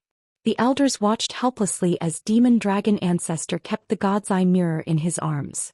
How could they not do something? But just as they were about to make a move, Demon Dragon Ancestor took out the God's Eye mirror and shone it at them. A beam of light shot out from the mirror and shone on the elders. It was as if a talisman was stuck on their bodies, causing them to be unable to move. The elders were shocked, and they immediately realized that this seemingly ordinary sword spirit was actually an expert that they couldn't hope to match. In the face of absolute power, the elders had no choice but to compromise, even if they didn't want to part with the all-seeing mirror. Even if the mirror didn't belong to me in the first place, would you be able to stop me if I wanted it back? The elder replied coolly. Senior, please forgive our rudeness. Since the all-seeing mirror belongs to you, it's only right that it be returned to its rightful owner, the first elder replied. Senior, you're truly an expert. The all-seeing mirror has been in Kongming Academy for nearly 1,000 years, and no one has ever been able to touch it. Since you're able to use it, then it must belong to you, and we're willing to return it to its rightful owner, the second elder added. When the other 3 elders saw the great elder and the second elder say so, they also echoed in succession. Humph, at least you're sensible. The patriarch stowed away the all-seeing mirror, and the elders regained their freedom. Because the demonic dragon clan's reputation wasn't particularly good on the Qinyuan continent, Yun Ruoyan had only told the first elder about the patriarch's identity. That senior is the patriarch? The first elder clearly knew of the patriarch. Legend has it that he perished in a great battle 1,000 years ago. I didn't expect him to leave behind a fragment of his soul. The first elder sighed at Yun Ruoyan's explanation.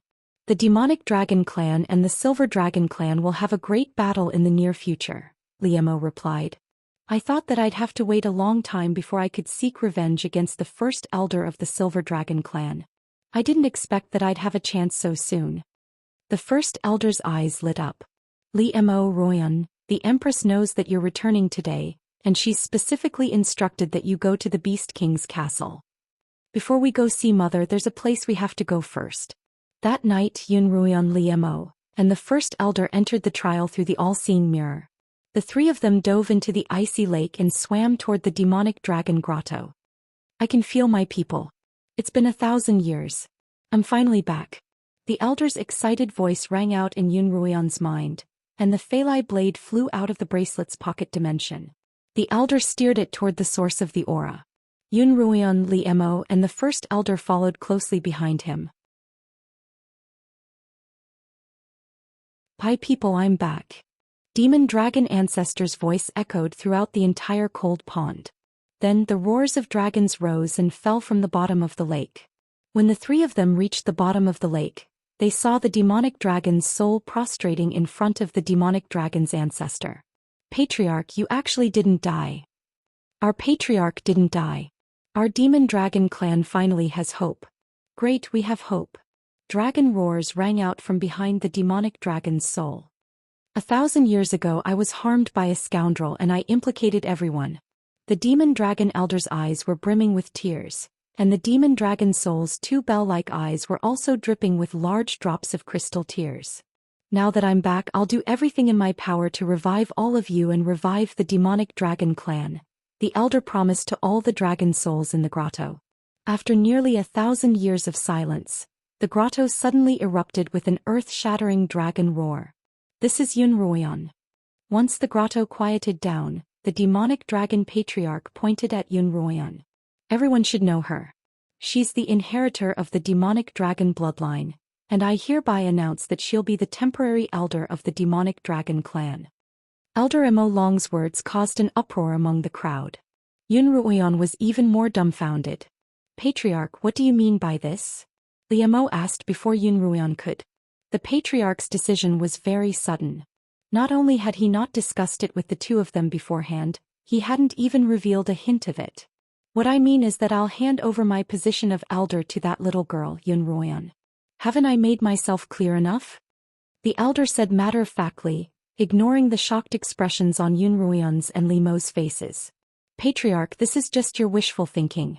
You didn't ask for our opinion, Liemo replied coldly. Do you even need to ask? The elder raised an eyebrow. Yun Ruoyan is the only one in the entire demonic dragon clan with a physical body, so of course she'll be the next head of the clan. The elder tried to use logic as an excuse, but Liemo couldn't get through to him at all. I don't want to, Yun Ruoyan finally said. Finally Yun Ruoyan spoke up. Senior, what are you trying to do? The position of head of the demonic dragon clan isn't something that can be easily assumed by the village head. and I'm not a member of the demonic dragon clan. Can you stop joking around? Yun Ruoyan didn't take the patriarch's words seriously. In her eyes, the elder was just like an old urchin, and when he said that she would be the next head of the demonic dragon clan, she treated it as a joke. Little girl, do you think I'm joking with you? The elder looked at Yun Ruoyan, his expression suddenly turning serious. You're not joking? Yun Ruoyan smiled. Look at me now. I'm pregnant, so how could I possibly take on such an important position as head of the clan? Don't tease me. The demonic dragon patriarch didn't respond. Instead, he flashed the all-seeing mirror at the cavern behind him. The all-seeing mirror is the patriarch's token, and I swear on it that I will pass on my position to Yun Ruoyan today without any hesitation. Yun Ruoyan began to panic. Senior, are you serious? You're really not joking. Do I look like I'm joking? The patriarch's expression was serious and he didn't look like he was joking at all. I don't agree. Yun Ruoyan immediately rejected the elder's proposal, realizing the gravity of the situation. But it was too late. Greetings, clan head. The silver dragon elder actually bowed to Yun Ruoyan from atop the Phalai blade. Behind him, the demonic dragon's soul froze, as if it hadn't realized what was going on. Elder, what are you waiting for? Hurry up and greet the new clan head. The patriarch shouted at the demonic dragon's soul. The demonic dragon's soul was clearly in awe of the patriarch, and it subconsciously prostrated itself in front of Yun Ruoyan. Greetings, new clan head. The demonic dragon's soul's voice reverberated throughout the entire lake. Greetings, new clan head. All the dragon souls in the cave called out in unison, their voices shaking the heavens once more. I'm not your clan head, so don't greet me as you wish. Even if you do, it won't count. Yun Ruoyan hurriedly protested, but the dragon souls didn't listen to her. They continued to greet the new clan head, as if they would continue to do so until the end of time if Yun Ruoyan didn't agree. Liamo, quick, take me away from here. We can't afford to offend them, but we can't hide from them. Yun Ruoyan tugged on Liamo's arm, and the two of them swam up to the surface of the lake amidst the dragon's roars. Hey kid, don't run. Wait for me. The demonic dragon ancestor called out anxiously. Clan head, are you really going to pass the position of clan head to Yun Ruoyan? That girl has the demonic dragon bloodline, and she's destined to be sacrificed in order to revive us. She's not suitable to be our clan head. I'm serious about every word I've said today. From now on, Yun Ruoyan will be your clan head. The first elder looked at Yun Ruoyan's fleeing figure with a faint smile on his face, but he quickly retracted his smile and put on a solemn expression. Don't overthink it. I have my reasons for doing so. Whether or not the demonic dragon clan can possess me doesn't depend on me but on that girl. But she doesn't seem to want to be our clan head. I have my ways of making her accept it.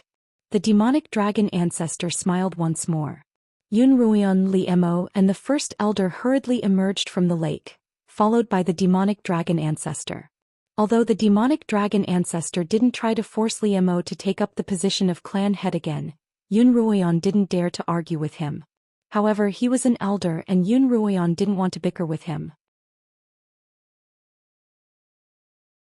She simply let him do whatever he wanted. After 2 days of torment, the demonic dragon ancestor seemed to grow tired and once again entered a deep slumber on the Phalai blade. After a few days of rest, the Lin sisters brought Lin Tianming back to the capital, while Liamo brought Yun Ruoyan to the Beast Emperor's castle. Greetings, mother. Yun Ruoyan and Liamo bowed to Empress Xuetong's sculpture. Get up, get up. Empress Xuetong's usually cold voice finally softened when she saw Yun Ruoyan's bulging belly. She hadn't expected that the two of them would have a bloodline as soon as they'd returned. Of Yun Ruoyan and Liamo, one had the demonic dragon bloodline, while the other had the silver dragon bloodline. As far as Empress Xuetong knew, these two bloodlines were incompatible. As a result, Empress Xuetong had never truly seen Yun Ruoyan as her daughter-in-law. In her heart, Yun Ruoyan was nothing more than a link to the demonic dragon clan. Empress Xuetong was even prepared to dispose of Yun Ruoyan once she'd outlived her usefulness, so that Liamo could find a new wife among the silver dragons to reproduce. However, when she saw Yun Ruoyan's bulging belly, her plans took a 180-degree turn. No matter what, she had to protect the child in Yun Ruoyan's belly. This was the bloodline of her and the Beast Emperor, and if the child could be born successfully, it would surely be a powerful offspring of the demonic dragon and silver dragon bloodline. Yes, mother. Yun Ruoyan stood up with Li Mo's help.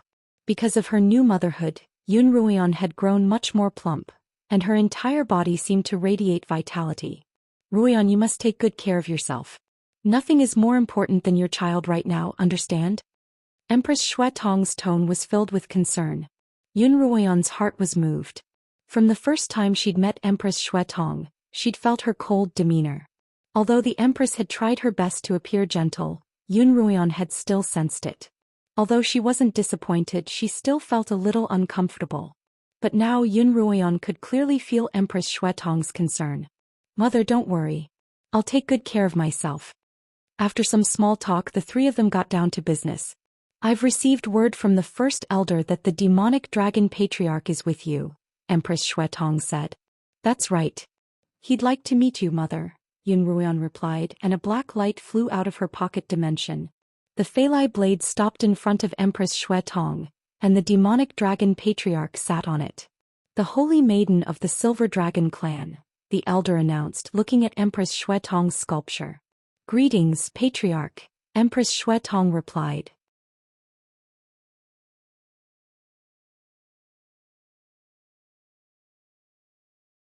Chapter 441. Empress Xue Tong and the demonic dragon ancestor stared at each other silently, as if they were communicating in a way that no one else could hear or participate in. After a long while, Empress Xue Tong asked Yun Ruoyan and Li Mo to leave. She wanted to speak to the demonic dragon ancestor alone. Yun Ruoyan and Li Mo followed Su Bei out of the underground palace. Your Highness, why didn't Feng return with you? Did something happen to him? Su Bei couldn't help but ask. Ever since he'd learned that Li Mo and the others had returned safely, he'd been hoping to see Zhou Yifeng. A few days ago he'd gone to the cliffside of Kongming Academy by himself, but he hadn't seen Zhou Yifeng for 2 days straight. Then he'd snuck into the Central College and found out that Zhou Yifeng hadn't returned. He'd wanted to ask Li Mo about it, but the demonic dragon ancestor's appearance had made the first elder extremely nervous, and the Southern College and the Southern Tower, which had never had so many guards, suddenly had quite a few experts guarding it. As a result, Su Bei had waited until now to see Li Mo. He did indeed meet with an accident, Li Mo added. Su Bei's usually resolute face suddenly paled. Although they'd never acknowledged each other, Zhou Yifeng was his only descendant. In his heart, Zhou Yifeng was more important than his own life. Zhou Yifeng did meet with an accident, but we can assure you that his life is not in danger, Yun Ruoyan added immediately. She glanced at Li Mo disapprovingly, as if blaming him for not being clear with his words. Your Highness, what do you mean? Hearing Yun Ruoyan's words, Su Bei calmed down and his complexion improved. Yun Ruoyan told Su Bei about how Zhou Yifeng had been possessed by a demonic spirit. Although Feng'er's life isn't in danger, this matter is still a close shave, Su Bei sighed. He remembered that he'd promised Zhou Yifeng before he'd left that he'd reveal his identity to him if he returned safely, but it seemed likely that he wouldn't have the chance to do so now. The demonic spirit will definitely head to the extreme abyss continent in search of holy water to reconstruct its body. Once Yener gives birth, we'll head there as well and will definitely bring Zhou Yifeng back. Li Mo had lost his father at a very young age, so he could empathize with Su Bei and Zhou Yifeng's father-son relationship. Now that he was about to become a father, his feelings for this father-son relationship were even more profound. Thank you, Prince. My son's life is in your hands, Su Bei said. In the underground palace, Empress Xue Tong and the demon dragon ancestor were negotiating. Senior Demon Dragon, my son and daughter-in-law will do their best to help the rebirth and revival of the demon dragon race, so it shouldn't be too much for me to propose a few conditions to you, right? That depends on what conditions you propose. The silver dragons and the demon dragons are like fire and water. Even though you have separated from the silver dragon clan, those who are not of the same clan must have different intentions. You should understand that, the demon dragon elder said. Of course I understand that. That's why we need to discuss our respective requirements and conditions before we cooperate. Alright, then I'll listen to your conditions. Elder Demon Dragon interrupted Empress Xue Tong. My conditions are simple. Empress Xuetong said, after the defeat of the Silver Dragon clan, you can only seek revenge on those in power. You cannot kill or exterminate my entire clan. The demon dragon elder thought for a moment. Naturally, I won't spare a single person in power, and I can't be bothered to pursue the rest. Not only will the demon dragon clan help me find my body, but they will also support my son as the next head of the Silver Dragon clan. The demon dragon clan and the Silver Dragon clan must coexist peacefully. If the two clans were to engage in a war, both would suffer heavy losses. It would be best for the two clans to coexist peacefully, so the demon dragon ancestor naturally had no objections to this. Empress Xuetong, you may not know this, but Yun Ruoyan is already the head of the demon dragon clan. As such, she's here to help revive her clan, not as your daughter-in-law. Ruoyan has become the head of the demon dragon clan. Empress Xuetong was shocked. Because of Yun Ruoyan's refusal, the first elder hadn't informed her of this news. Absolutely, the demon dragon ancestor replied. If your son becomes the head of the Silver Dragon clan, the two of you will truly be able to coexist peacefully. After a brief moment of shock, Empress Xuetong couldn't help but rejoice. She had originally intended for the demon dragon clan to submit to the Silver Dragon clan and then submit to Li Mo's rule.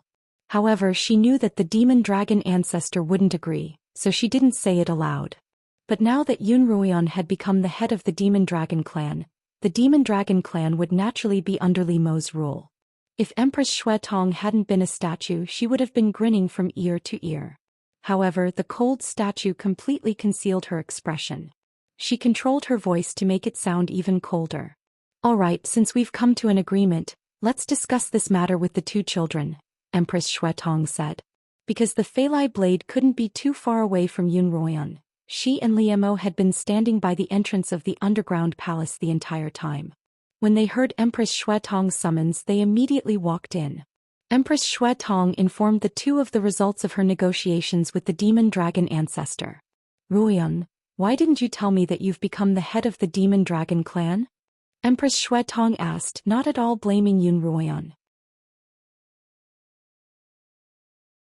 Yun Ruoyan glanced at the demonic dragon patriarch who was stroking his beard and said helplessly, Mother, I didn't agree to be the head of the demonic dragon clan. This is merely the patriarch's one-sided decision. Ruoyan, why didn't you agree? This is a good thing, Empress Xuetong replied helplessly. Only if you become the head of the demon dragon clan will you be able to help Li Mo deal with the Silver Dragon elders and further control the clan. Yun Ruoyan had never wanted to control anyone. She had always wanted to control her own fate, and she had never heard Li Mo mention anything about becoming the Silver Dragon elder.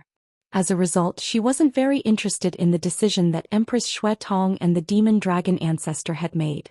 Empress Xuetong was very dissatisfied with Yun Ruoyan's attitude. She was about to scold her when Li Mo spoke up. Mother, can we talk about this later? I'm pregnant right now and everything can wait until I give birth to the child. At the mention of the child, everyone's expressions softened.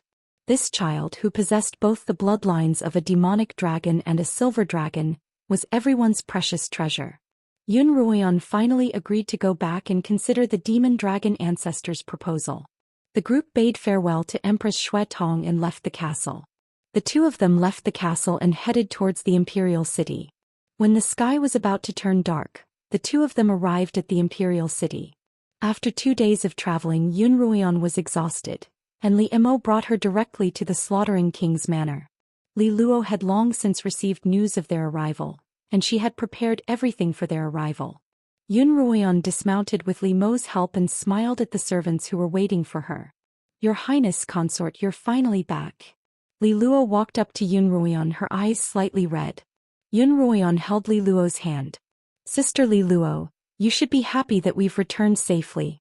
Don't cry. Yes. Li Luo's gaze landed on Yun Ruoyan's abdomen. Not only are you back, Your Highness, but you've also brought back the young master. Sister Li Luo, I'm so tired and hungry. Did you prepare anything delicious for me? Yun Ruoyan tugged on Li Luo's hand. Yes, but we can't have anything too greasy at night. I've prepared your favorite soup as well as some snacks for you. I've also prepared hot water for your bath. Li Luo smiled. Thank you, Sister Li Luo. Yun Ruoyan exclaimed happily. Sister Li Luo, can you not call me consort? It sounds so awkward to me, so just call me by my name. Although they hadn't seen each other for 3 years, Yun Ruoyan and Li Luo were still as familiar as ever.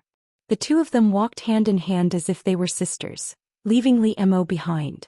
Li Mo smiled as he followed behind the two of them, all the way to the small courtyard they were staying in. Although Yun Ruoyan could now abstain from eating, ever since she had become pregnant she still had to eat a certain amount of food every day to replenish her nutrients. Because she no longer had the appetite she once had, her food requirements had greatly increased. Fortunately, Li Luo was used to serving Li Mo, and she had a good grasp of Yun Ruoyan's appetite. Yun Ruoyan had the most delicious meal she had ever had after abstaining from eating. After dinner she was so tired that she didn't want to move at all. She lay down on the soft mattress, her eyes closed as if she would fall asleep at any moment. The hot water for your bath is ready. Didn't you want to bathe early in the morning? Li Mo whispered into her ear, his warm breath tickling her ear. Yun Ruoyan scratched her ear. I'm sleepy. Then don't bathe. Let's just sleep, alright? Li Mo doted on Yun Ruoyan's messy fringe. The pregnant Yun Ruoyan was simply too beautiful, and Li Mo couldn't bear to take his hands off her face. No, it's uncomfortable, Yun Ruoyan muttered. Then, do you want me to help? Li Mo probed. Ever since Yun Ruoyan had become pregnant, she had refused to let him touch her, fearing that the child would be harmed. Li Mo naturally understood this logic, but looking at his beloved wife he couldn't touch her. Even touching her would cause her to protest, and Li Mo had a hard time tolerating it. Yun Ruoyan, on the other hand, had already fallen asleep. Then I'll do it for you. Li Mo asked again, but this time Yun Ruoyan didn't respond at all. Li Mo stood up, carried Yun Ruoyan in his arms and strode toward the bathroom. Yun Ruoyan woke up in Li Mo's embrace. The familiar scent, the familiar bed, and the familiar embrace all made her feel incomparably warm and secure. It's still early. Sleep a little longer and I'll accompany you to the Lin Manor in the morning. Li Mo's low, gentle voice rang out from above Yun Ruoyan's head. Yun Ruoyan murmured softly before closing her eyes once more.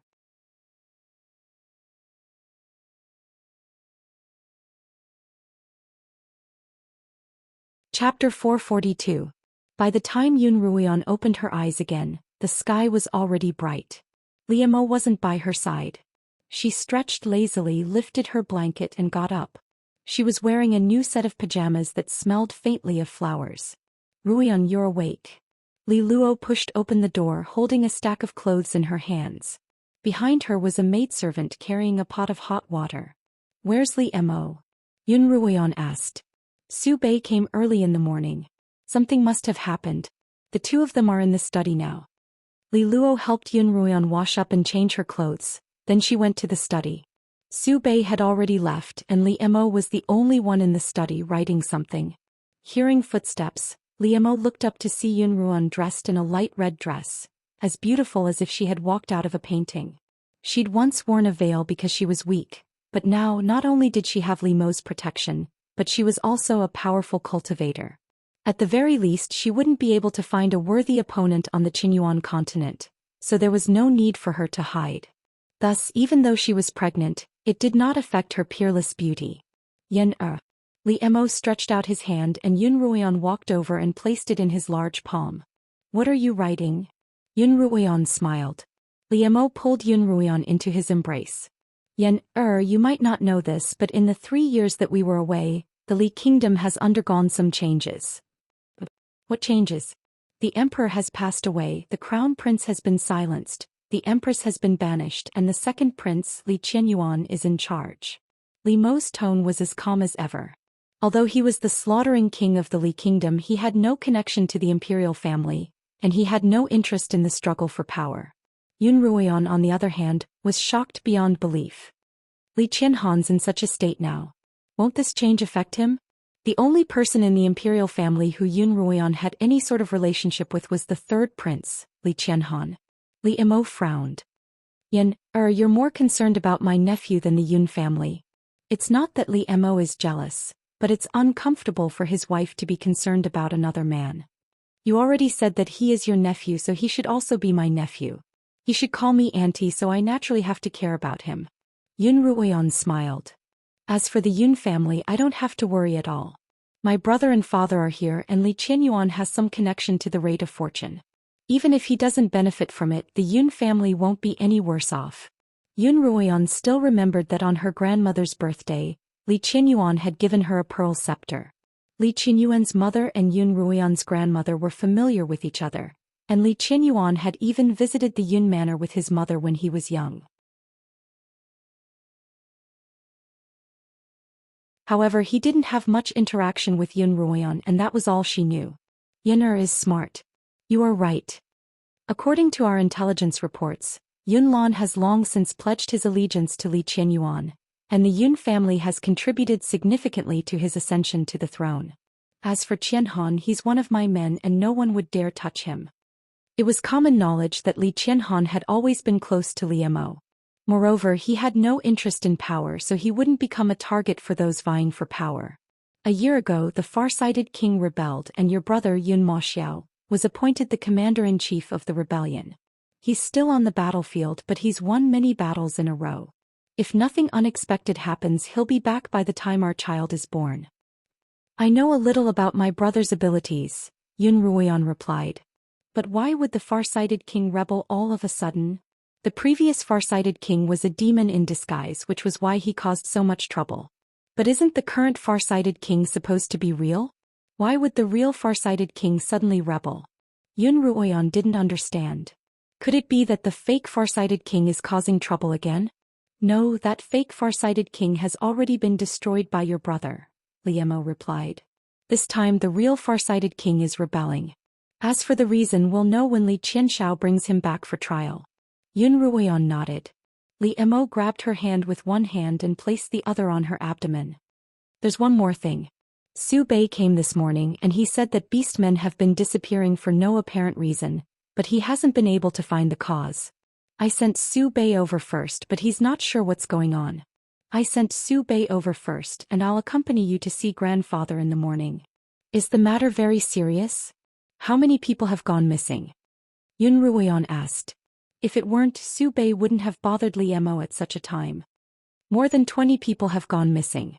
Li Mo's expression was grave. In that case, go take a look. I'll go to grandfather's manor on my own. Yun Ruoyan stood up from Li Mo's lap. If not for the fact that she was pregnant, she would have dragged Li Mo along with her. At Yun Ruoyan's urging, Li Mo set off for the Beastmen Valley. Before he left, he instructed Li Luo to stay by Yun Ruoyan's side and protect her. Yun Ruoyan didn't return to the Yun manor first. Instead, she went straight to the Lin manor. Lin Zainan was naturally overjoyed to see her, and Yun Ruoyan couldn't help feeling a little sour when she saw how much he had aged in just 3 short years. It's good that you're back. Lin Zainan caressed Yun Ruoyan's head. Not only did Sister Ruan return on her own, she even brought one back for grandfather. Lin Qingxue smiled. Lin Qingxue smiled. In the half a year after Zhui Yifeng's disappearance, Lin Qingxue had always been depressed. Only when she returned to her familiar home did she start to smile again. That's right, our Lin family is blessed with double happiness. Lin Tianming exclaimed as he leaned on his cane. After nearly 2 years of recuperation, Lin Tianming could finally get rid of his wheelchair, but he still had to rely on a cane to walk. However, for someone who had been battling death for more than a decade, preserving his life was the greatest gift from the heavens. No, it's more like triple happiness, father, Lin Qingchen replied. Father, you've returned safely. Sister Ruoyan is about to give birth, and next month will be grandfather's 80th birthday. Next month is grandfather's 80th birthday. Yun Ruoyan sweated. How could she have forgotten such an important day? In that case, we have to do it properly and make it grand. We can also spread the news of uncle's return to the Lin family. We wanted to make it grand, but I'm afraid that won't be possible under the current circumstances, Lin Tianming replied. What's the matter? Yun Ruoyan asked. Ruoyan, you should be aware of the current situation in the Li kingdom. The new emperor has just passed away, and the current emperor Li isn't the legitimate heir. The far-sighted king is still plotting a rebellion, so it's best that we keep a low profile. In fact, it'd be better for us to have a proper gathering. If the slaughtering king is free, tell him to come as well, huh? All right, I'll do as you say, grandfather. Yun Ruoyan didn't insist on her father's decision. After having lunch at the Lin Manor, Yun Ruoyan prepared to head to the Yun Manor. Ever since Yun Ruoyan had found out that she wasn't Yun Lan's daughter, her feelings for the Yun family had grown even more distant. Moreover, with Yun Maxiao's absence, she didn't think much of the Yun family. Ruoyan, you don't seem to want to return to the Yun Manor, Li Luo asked when she saw Yun Ruoyan's indifferent expression. Li Luo didn't know of Yun Ruoyan's parentage, which was why she had asked this question. Yun Ruoyan smiled and changed the topic to Li Luo. Sister Li Luo, I haven't had a chance to ask you about your relationship with my brother ever since I returned. Li Luo paused, clearly not expecting Yun Ruoyan to suddenly ask such a question. Li Luo had actually been waiting for Yun Ruoyan to ask about it, but she hadn't. Li Luo had assumed that Yun Ruoyan had long since forgotten about it. After all, it wasn't a big deal. She hadn't expected Yun Ruoyan to suddenly ask about it. Still the same. Li Mo lowered her head, blushing. Seeing that there was hope, Yun Ruoyan hurriedly asked, "What do you mean by that?" "That I promise your brother that if he returns safely, I'll agree to his request." "What request?" Yun Ruoyan moved closer and closer to Li Luo, but Li Luo was afraid that she'd squeeze her belly. "Agree to marry him," Li Luo murmured. "Haha, that's wonderful, haha." Yun Ruoyan laughed heartily, dispelling her gloomy mood from the impending visit to the Yun family. "My brother really has it hard. If it were anyone else, he'd probably have a few children by now, and he's only just gotten you to agree to marry him. Sister Li Luo, you've been hanging on to my brother for so long, so you have to take responsibility for him. I'm also grateful that he hasn't given up on me. When he returns, I'll definitely marry him. I'm afraid that there's no better place for me in this world than him," Li Luo replied sincerely. "I'm just worried that the elders of the Yun family won't agree to it." "That's not something you need to worry about," Yun Ruoyan replied. Yun Ruoyan continued, "Sister Li Luo, you have to believe in my brother. Since he dared to propose to you, he must have a plan. If he can return safely, his status in the imperial court will surely rise, and he'll have a bargaining chip to use against my father. Moreover, you're a member of the Slaughtering King's Manor, so Li Mo can personally make a move. My father still cares a lot about Li Mo's reputation." Yun Ruoyan couldn't forget how, when Li Mo had first proposed marriage, Yun Lan had looked as though he couldn't wait to shove her into his arms. "In any case, you don't have to worry. All you have to do is wait for my brother's triumphant return." The carriage quickly stopped in front of the Yun Manor's gates. Li Luo helped Yun Ruoyan out of the carriage and toward the gates, but unexpectedly they were stopped by the guards. "Who are you? Don't you know what kind of place the Yun Manor is? Do you think it's a place you can enter as you please? Hurry up and leave." One of the guards blocked the entrance. "Are you new here? You don't recognize me?" Yun Ruoyan asked, noticing that the face of the disciple wasn't the same as before. "Aren't you the new one?" The disciple was unwilling, however. He raised his voice and said, "I've been working in the residence of Yun for 2 years. I can even recognize a mouse in the residence of Yun. There's no one like you in or out of the residence of Yun, let alone a person. Leave now."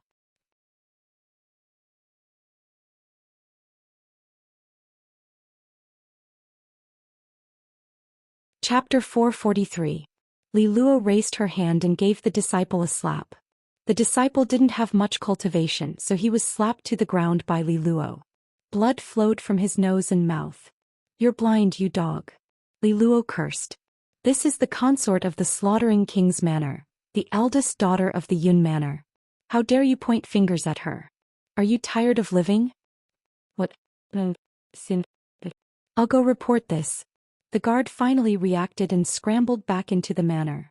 When did the Yun Manor hire such a blind guard? Li Luo stared at the guard's back in disgust. Li Luo had visited the manor with Yun Maxiao in private, and she didn't recall this blind guard. "Let's go in." Yun Ruoyan frowned. The two of them entered the manor. Along the way, Yun Ruoyan didn't see a single familiar servant. Just as she was wondering what was going on, a familiar voice called out to her. "Sister Run, you're back." Yun Ruoyan looked in the direction of the voice and saw Yun Ruoyu walking toward her. Yun Ruoyan looked at the maids behind her, all of whom were elderly. Even the servant who had been following behind Yunruoyu was pale as a sheet. When did you get here, sister? Why haven't I heard anything from sister? Yunruoyu smiled warmly. In Yunruoyan's eyes, this Yunruoyu was both familiar and unfamiliar. In her memory, Yunruoyu had been arrogant and unsophisticated, and she had always been the target of Madame and Yunruoyao's attacks. Later, because she had married Qin Jianmei, her temper began to subside. After Qin Jianmei's death, she had shut herself off from the world, and Yunruoyan hadn't paid much attention to her. However, the Yunruoyu in front of her was dressed in bright, beautiful clothes, and her smile was as warm as a spring breeze. If not for the fact that her appearance hadn't changed, Yunruoyan might not have recognized her at all. I just got back not long ago and I almost couldn't get through the gates. I haven't been back for 3 years. Did something happen in the manor? Why can't I see a single elder? Sister, 3 years is not a long time, but it's not a short time either. The old people from before have all left the mansion. Yunruoyu replied, most of the servants have already worked in the manor for more than 2 years, and they're no longer considered newcomers. If you don't even recognize the young lady of the Fu, are you still not considered a newcomer? Li Luo glanced at the disciples behind Yunruoyu, who were trying their best to avoid her gaze. In that case, third miss, what makes a newcomer? Your residence of Yun actually has such a blind person as a disciple. Don't you think third miss needs to reorganize? Li Luo wasn't a hot-tempered person, but this time she was truly angered. Yunruoyan was the slaughtering king's consort, and if word got out that she had been stopped at the door by her own family, she would be the laughingstock of the capital. Miss Li Luo. Yunruoyu glanced at Li Luo. This is the Yun manor, not the slaughtering king's manor. It's not your place to lecture me on housekeeping. You haven't even married into my family yet and you want to act like a matriarch? Even if you marry eldest brother with your status, you'll only be a concubine. Yunruoyu's words were harsh and Li Luo wasn't a sharp-tongued person. Her face immediately turned red. Oh. Yunruoyan smiled faintly. Then do I have the right? Yunruoyu paused. Sister Ruan, it's true that the servants were rude to you today, but they don't know you, so there's no need to hold it against them. Besides, now that you've married into the slaughtering king's manor, you're one of us. You don't have to concern yourself with the family's affairs. I insist on getting involved today. Yunruoyan couldn't be bothered to waste her breath. She pointed at the disciple behind Yunruoyu. Get the hell out of the Yun manor right now. Yunruoyan had imbued her voice with spiritual energy, and her words were naturally intimidating. The servants by the side couldn't help but tremble, and the disciple even knelt on the ground. Yunruoyu was also shocked. In just 3 years, Yunruoyan's cultivation had reached such a level. Sister, he's just a servant, so please don't get angry. Anger is bad for your health and you have to take care of the child in your belly, Yunruoyu hurriedly said. She turned to the kneeling disciple. Leave the Yun manor right now. Then she loudly announced to the surrounding servants, this is my second sister, and she's also the sole wife-born daughter of the Yun manor. In the future, all of you must be respectful when you see her, or else you'll have to leave the manor. Sister, now you're not angry anymore, are you? Yunruoyu appeared to be in a good mood. Yunruoyan nodded calmly. Is father at home? I'll go pay my respects. Father is, but he's in seclusion right now, so I'm afraid you won't be able to see him today. Yunruoyan's heart relaxed a little. Paying respects to Yunlan was just a matter of routine and she didn't want to. Then go pay your respects to grandmother, Yunruoyan replied casually. All right, I'll go with you, sister, Yunruoyu replied. Grandmother hasn't been feeling well lately, and the physician says that she needs to rest well. Sister, it's best if you don't stay too long in her quarters. When Yunruoyan entered her quarters, the Yun matriarch was resting in bed. When she saw Yunruoyan, she was so excited that she tugged at Yunruoyan's hand, unable to say a word. Grandmother, what's wrong? Yunruoyan asked. She's had a stroke for a year and she can't even speak now. How could she have a stroke? Hasn't grandmother always been in good health? Yunruoyan asked. The Yun matriarch wasn't just any old matriarch, she possessed spiritual energy. Although she was already 80 years old, her body had always been in good health. Yunruoyan was quite surprised that her grandmother would suddenly become like this. We don't know what happened either, Xiaolon replied. We don't know either. She suddenly had a stroke, and if not for her good health she probably wouldn't have survived until now. She's getting older and she naturally suffers from all sorts of illnesses. Sister, don't be too sad. Yun Ruiyao looked at Xiaolon. Your grandmother's elder, so you have to take good care of her. Of course, 3rd Mississippi. Xiaolon bowed respectfully to Yun Ruiyao. The Yun matriarch had always been protective of Yun Ruoyan, and Yun Ruoyan still had some feelings for her. Seeing her like this today, Yun Ruoyan couldn't help but feel a little sour in her heart. By the time she wanted to say a few more words to the Yun matriarch, she had already fallen asleep. Ruyu, father is in seclusion, brother has gone out to quell the rebellion, and grandmother is bedridden. Who's in charge of the household right now? Yun Ruoyan asked as they left the Yun matriarch's room. To tell you the truth, sister, I'm the one in charge of the household right now. Yun Ruoyan smiled. Yun Ruoyan glanced at Yun Ruiyao, but didn't say anything. After all, she was already married off, and it was impossible for her to return to the household. As long as Yun Ruiyao didn't do anything out of line, she wouldn't say anything. However, Yun Ruoyan couldn't help but feel that everything had changed since her return. As for what exactly was strange, she couldn't quite put her finger on it. Yun Ruoyan then returned to her own rooms, and Yun Ruiyao didn't follow her any longer. The main reason for her return this time was to take the 2 maidservants from the Yun manor with her. When she married into the Slaughtering King's manor, she had to leave the 2 maidservants behind in the Yun manor because she was going to attend Kongming Academy. When Yun Ruoyan entered her rooms, she was surprised to find that it was completely deserted, and there wasn't a single servant in sight. Where's Xilan and Peony?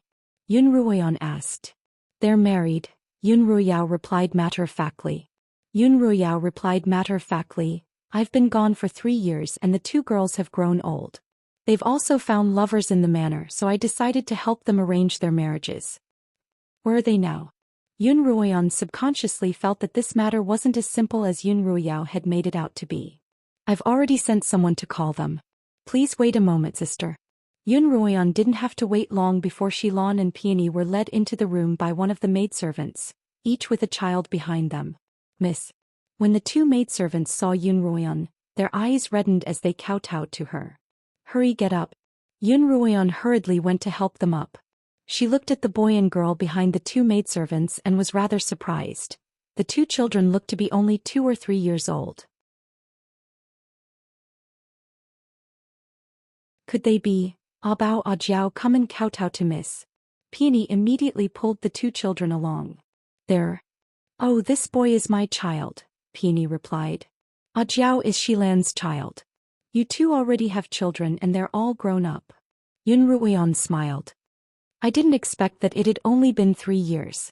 3 years isn't a short time, sister. Yun Ruiyao also smiled.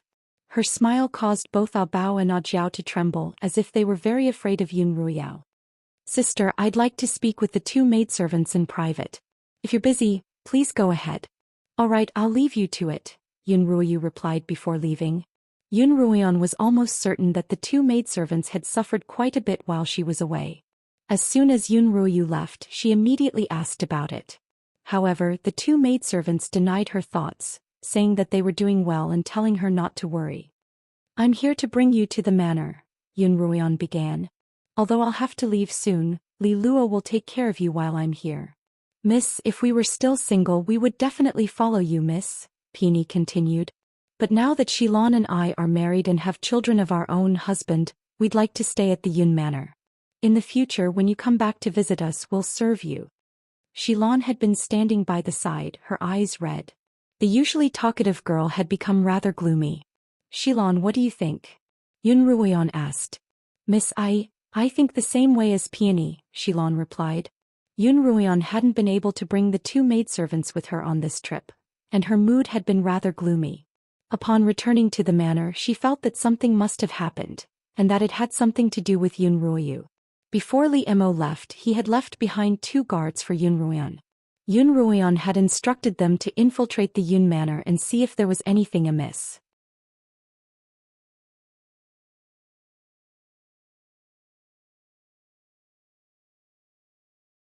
Chapter 444. The next day Yun Ruoyan had just woken up and washed up when a guard came to inform her that a servant claiming to be the consort was requesting an audience. Yun Ruoyan immediately had the guard bring her in. Ling Lan greets Miss Yun. The servant was none other than Ling Lan. Quick, get up. Yun Ruoyan hurriedly helped Ling Lan up as it was inconvenient for her to bend over. I heard from Xilan and Peony yesterday that your brother has brought you home. Yun Ruoyan held Ling Lan's hand and smiled. Are you doing well at home? Miss, don't worry about me. Brother has always been very good to me, Ling Lan replied. I'm here today to ask you to help Xilan and Sister Peony. Ling Lan's eyes reddened as she spoke and her voice began to choke. What happened to Xilan and Peony? Tell me slowly. Yun Ruoyan's expression froze. Ling Lan paused for a moment, then recounted to Yun Ruoyan everything that had happened in the 3 years since Yun Ruoyan's departure. Not long after Yun Ruoyao's departure, Yun Ruoyu, who had been cooped up in the plum-clipping cottage, had slowly become more active. Because Yun Ruoyu was the only child left in the family, and Madame Qin was no longer around, everyone was exceptionally lenient toward Yun Ruoyu. Yun Ruoyu was also very obedient, and she quickly won the trust of her father and the favor of her grandmother. Yun Maxiao also became busier and busier, and Yun Lan gradually delegated the responsibilities of the imperial court to him while he spent almost all of his time cultivating. In the end he spent many days in seclusion, and the Yun matriarch's health deteriorated by the day. As a result, Yun Ruoyu's responsibilities naturally fell on Yun Ruoyu's shoulders. At first Yun Maxiao would ask about it, but Yun Ruoyu didn't dare act too presumptuously. Later, however, when Yun Maxiao led the army into battle, Yun Ruoyu no longer had any scruples. A month after Yun Maxiao's departure, less than half a year after Yun Ruoyan's departure, she forced Xilan and Peony to marry off to the most ordinary servant in the manor. Xilan and Peony would be beaten if they refused, and Yun Ruoyan would even threaten them with their lives. In the end, Xilan and Peony had no choice but to compromise. If my brother hadn't come to pick me up, I probably wouldn't have been able to escape the same fate as Xilan and Sister Peony. Xilan sobbed. But my brother was just a lowly official in the capital. He could only save me, but he couldn't do anything about Xilan and Sister Xiaoyao. I could only watch them suffer in the Yun manor, but I couldn't do anything about it. But now that the young miss is back, I'm sure she'll be able to get justice for Xilan and Sister Xiaoyao. With a loud bang, Yun Ruoyan slammed her palm on the table beside her. The sturdy wooden table had actually been cracked open by Yun Ruoyan's palm. Ruoyan, don't get angry. Anger will harm your health, Li Luo hurriedly advised. Ling Lan was also frightened by Yun Ruoyan's anger, and she was so stunned that she even forgot to cry. Well done, Yun Ruoyu. Yun Ruoyan tried her best to calm her anger. Ever since she had become pregnant, she had been able to maintain a calm demeanor. However, whenever she thought of how much Xilan and Peony had suffered in her absence, she couldn't control her anger. Come on, let's go to the Yun manor now. Yun Ruoyan shouted angrily. Second miss, why are you here so early? The newcomers to the Yun manor had just opened the gates when they saw the slaughtering king's carriage parked outside. They immediately bowed and greeted her. Ling Lan, do you know where Peony and Xilan live? Take me there right now. Yun Ruoyan ignored the newcomers and walked straight into the manor. Yes, miss, please follow me. Ling Lan nodded and led the way. There was a secluded servants' courtyard in the Yun manor, and there were 2 families living there, Xilan and Peony.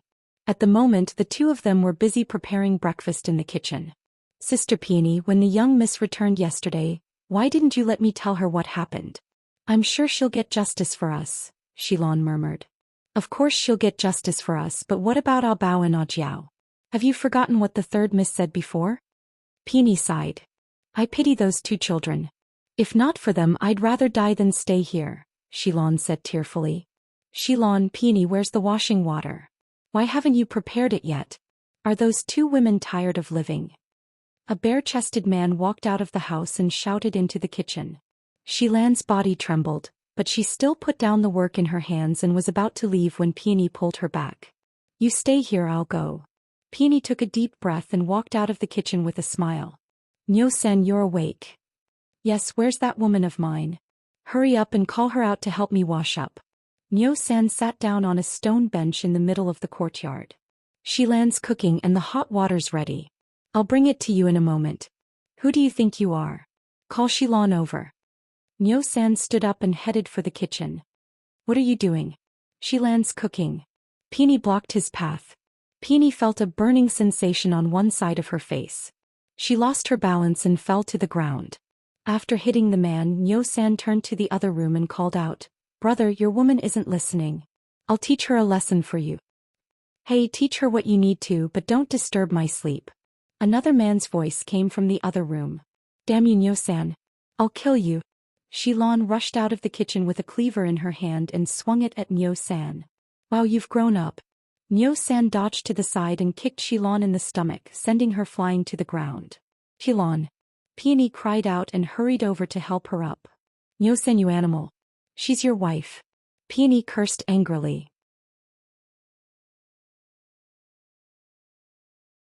"How dare you hit me with a cleaver?" The third miss was right. "You two are bitches. You won't listen unless you use extreme measures." Niu San walked over to the two of them and kicked them without a trace of politeness. "How dare you hit me with a cleaver? I'll show you what I'm made of." Led by Ling Lan, Yun Ruian heard screams and the sounds of a beating even before they entered the courtyard. The three of them immediately quickened their pace. When Ling Lan pushed open the door to the courtyard and Yun Ruian saw Xilan and Peony being beaten up, her suppressed anger erupted like a volcano. "Stop!" Ling Lan and Li Luo shouted at the same time. At the same time, a scarlet ray of light flashed by and struck the leg that Niu San was using to kick Xilan and Peony. Niu San's leg was suddenly severed in midair. The scorching heat from the scarlet ray had scorched the wound, so strangely, not a single drop of blood flowed out. "Ah, my leg. My leg's gone." Niu San began to roll on the ground. "Who's causing trouble so early in the morning? Can't you let me sleep?" Niu Er's voice came from within the house. Yun Ruoyan's face was as cold as ice. She gave Li Luo a look and Li Luo walked into the house and dragged Niu Er out. "Xilan, Sister Peony." Ling Lan cried as she helped the two girls up, looking them up and down to see if they'd sustained any serious injuries. "Miss, we..." Peony and Xilan looked at Yun Ruoyan as if they wanted to say something. Peony was slightly better off, but Xilan's face was covered in tears. Yun Ruoyan looked at the two girls she'd lived with for so many years, her heart filled with both pain and anger. She wanted to scold them but she couldn't bring herself to do so. The two girls didn't dare to speak when they saw Yun Ruoyan's expression. "Ruoyan, what should we do with these two?" Li Luo asked. "Lock them up and follow me," Yun Ruoyan ordered, then turned and walked out of the courtyard. Yun Ruoyu had just gotten out of bed and washed up when one of her maids hurriedly reported to her. "Miss, the second miss is here and she's very aggressive. Hurry, go out and take a look." "Yun Ruoyu, come out." Yun Ruoyan's voice rang out in the courtyard. A cold glint flashed across Yun Ruoyu's eyes as she stood up and walked out of her bedroom. "Sister, you just left yesterday. What's going on today?" Yun Ruoyu's voice rang out before she even arrived. When she saw Yun Ruoyan followed by Xilan and Peony as well as Niu Er and Niu San who Li Luo was holding, she had an idea of what was going on. "Sister, what are you trying to do?" Yun Ruoyu asked, even though she already knew the answer. "Yun Ruoyu, I don't want to waste words with you, but I have to demand an explanation for these two girls of mine." Yun Ruoyan glanced coldly at Hulk Air and Hulk San behind her. "I haven't seen you in 3 years. Do you think that I've become a pushover? Did you think that I wouldn't be able to return? I won't be able to quell the hatred in my heart until I see blood." As soon as Yun Ruoyan finished speaking, she glanced at Nyoda and Niu Er. A black light flashed and Nyoda and Niu Er's heads fell to the ground. Fresh blood sprayed all over the ground, and the maidservants present screamed in fear. Yun Ruoyu hadn't expected that Yun Ruoyan would kill them just like that, and she was so shocked that she stood rooted to the ground.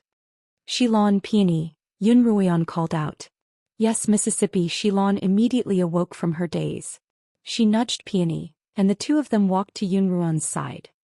"Among the maids and mothers present, which one of them has ever hit you? Those who have hit you will have their hands chopped off, and those who have hit you will have their legs chopped off," Yun Ruoyan said. There were more than a dozen maids and servants in Yun Ruoyu's courtyard, and when they heard Yun Ruoyan's words, their faces immediately paled. Xilan immediately opened her mouth to speak but Peony pulled her back. Miss, the people here are all very polite to us, said Peony. Is that so? Yun Ruoyan turned to Peony and frowned. Why don't I see Ah Bao and Ah Jiao? I don't see any houses either, Li Luo replied.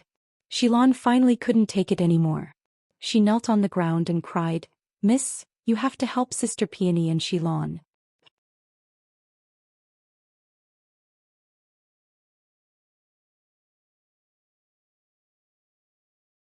Chapter 445. Once Xilan opened her mouth, Peony couldn't stop her even if she wanted to. My Ah Bao and Ah Jiao were taken away by Miss Yun's servants the moment they were born, and we don't even see them once a month. Miss Yun even said that if we don't listen to her, we'll never see our children again. Yesterday when Miss Yun came, she had us bring our children to pay our respects to her, but once she left, the children were taken away too. Miss Yun, you have to help us. Xilan cried pitifully, and Peony also began to cry by the side. Yun Ruoyu. Yun Ruoyan turned around and glared coldly at Yun Ruoyu. Where are their children? Bring them here right now. I'm taking them away from here today. Yun Ruoyan's murderous aura had scared Yun Ruoyu silly, and she had only just regained her composure. She straightened her back and bolstered her courage. Sister Ruoyan, this is the Yun Manor, and Xilan and Peony are servants of the Yun Manor. What you're doing is against the rules. Rules? Yun Ruoyan's gaze turned cold, and the black light that had sliced off two heads as easily as chopping vegetables appeared once more. The Phalai blade revolved slowly around Yun Ruoyan's body, causing her entire being to emanate a murderous aura. I've been in this alternate world for 3 years, and all I know is that strength is the rule and killing is the law. Do you want to talk about rules or reason with me? Sister Ruoyan, I'm your sister. Are you going to kill me? Yun Ruoyu's expression was ugly. She had clearly been frightened, but in front of the servants she forced herself to put up a front. As soon as Yun Ruoyu finished speaking, she let out a scream. The Phalai blade had suddenly cut off a strand of her hair. The Phalai blade sliced through Yun Ruoyu's hair, then flew around the courtyard, scaring all of the servants into squatting on the ground. Yun Ruoyu, I thought you'd come to your senses after what happened to your mother. Even if you can't become a good person, you'd at least have some peace and quiet. I didn't expect you to be so stubborn. After living in the same manner for so many years, you should know what kind of temper I have. Don't exhaust my patience. Of course I know. Yun Ruoyu had to be supported by one of the maids before she managed to stand up. She then turned to one of the maids beside her and instructed, Go and bring the children of those 2 maids here. I'm just trying to help them raise their children out of goodwill. But if my goodwill is treated as ill intent, I won't be a good person anymore. The 2 maidservants received the order and left. Not long after, they returned with Ah Bao and Ah Jiao. Xilan and Peony hurriedly held their children in their arms. The treasures that had been stolen from them were finally back by their side. Both of them were crying and laughing at the same time, unable to contain their joy. Then I won't bother you today. Let's go. Yun Ruoyan said.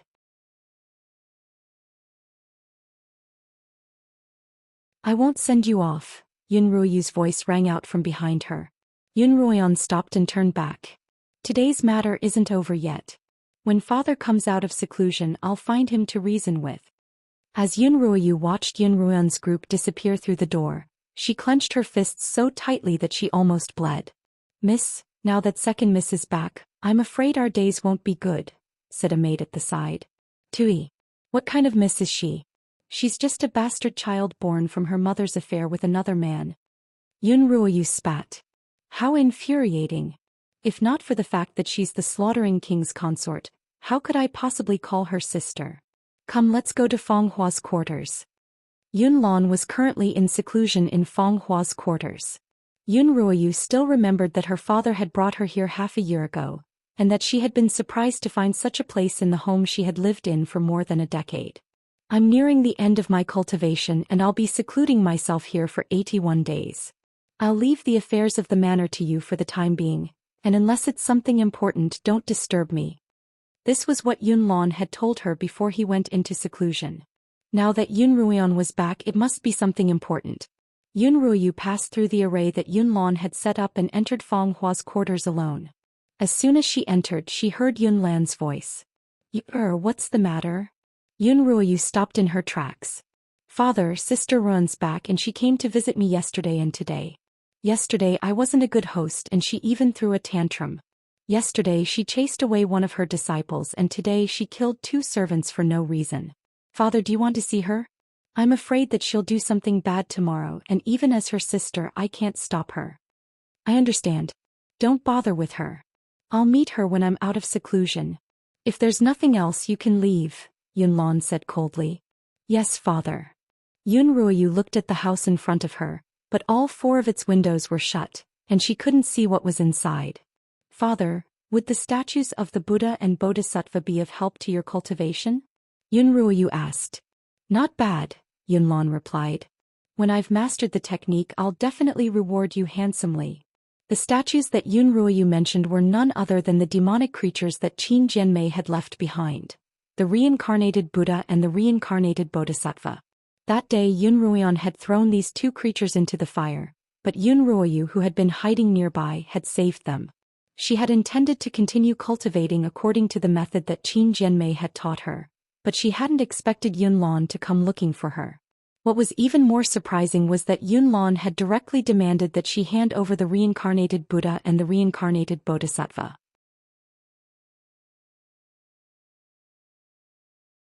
Yun Ruoyu didn't know how Yunlan knew about these 2 demonic creatures that her mother had spent most of her life cultivating, but she didn't have the courage to refuse. She could only hand them over. After that, Yunlan began to cultivate in seclusion with the 2 demonic creatures, and she became the caretaker of the Yun Manor. Yun Ruoyu felt that her current situation was quite good. She didn't have much talent for cultivation, and compared to being trapped in the plum-clipping cottage every day, Yun Ruoyu preferred the feeling of being the matriarch of the household. If Yun Ruoyan had never returned, Yun Ruoyu would have been satisfied. But now that Yun Ruoyan had returned, and not only had she returned, she was even lecturing her as an outsider. This made her feel very dissatisfied.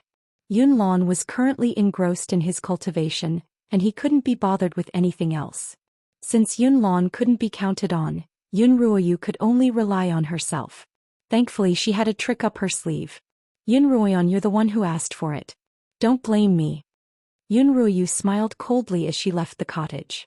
Within the brothel, the 2 demonic creatures, the reincarnated Buddha and the reincarnated Bodhisattva, were placed in front of Yunlan. Yunlan's face alternated between green and red, a sign that his blood was surging. After a long while he forced the blood to the tips of his fingers, and 2 beads of spiritual energy appeared between his fingers. Yunlan dripped the blood onto the 2 demonic creatures, and as soon as the blood touched their bodies, it was instantly absorbed. Then the 2 demonic creatures' eyes glowed red. I finally saved him. That's great.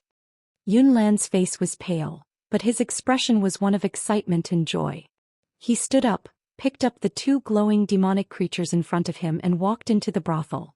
There was a crystal-clear bed of frosty jade in the room, and the chilly air that permeated the room was coming from this bed. There was a person lying on the bed. The chilly air on the bed was so thick that it obscured the person's appearance, but a red robe clearly indicated that the person lying on the bed was a woman.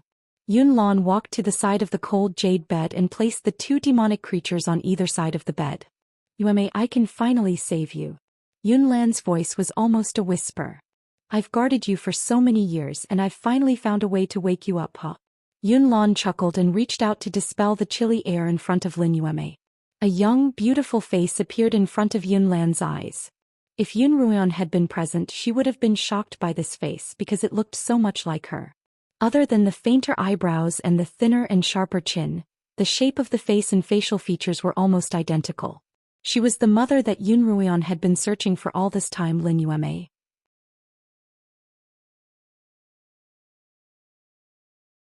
At first, everyone thought that Lin Yueme was dead, but when they discovered that her tomb was empty, they began to wonder if she was still alive. From then on, the Lin family had never stopped searching for her. Unexpectedly, however, Yunlan had hidden Lin Yueme in her former residence, the Fenghua residence. Yue, you won't blame me for placing you on this ice-cold bed all these years, will you? Yunlan gently caressed Lin Yueme's face. There's nothing I can do. Only this bed of ice from the far north can keep you in this state forever. Only then would I have enough time to find a way to save you. Now I've finally found it. After 49 days of blood transfusion, I finally managed to revive these two demonic Buddhas. They possess the power of reincarnation, and in 32 days, I'll be able to snatch you back from the hands of the King of Hell. At that time Xiao, and I will be able to reunite as a family of 3. What do you think? And Ruian, you've always missed her the most. She's safely returned from the other world, and as long as you're awake, you'll be able to see her. Although she's not my daughter, as long as you like her, I'll treat her as my own. As long as you're awake, I'll do anything you want. The Fanghua residence was quiet, and all the doors and windows were tightly shut. The room was illuminated by luminous pearls, and the air was cold and gloomy. There was almost no difference between night and day. Outside the window, 2 black-robed men were lying in ambush. One of them gestured to the other to return and report the situation, while he himself remained hidden. The man understood the gesture and was about to leave when he suddenly heard a voice from within the room. "Who's there?"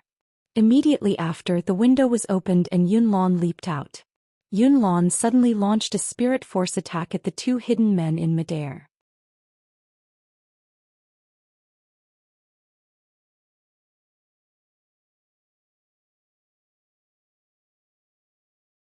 Chapter 446.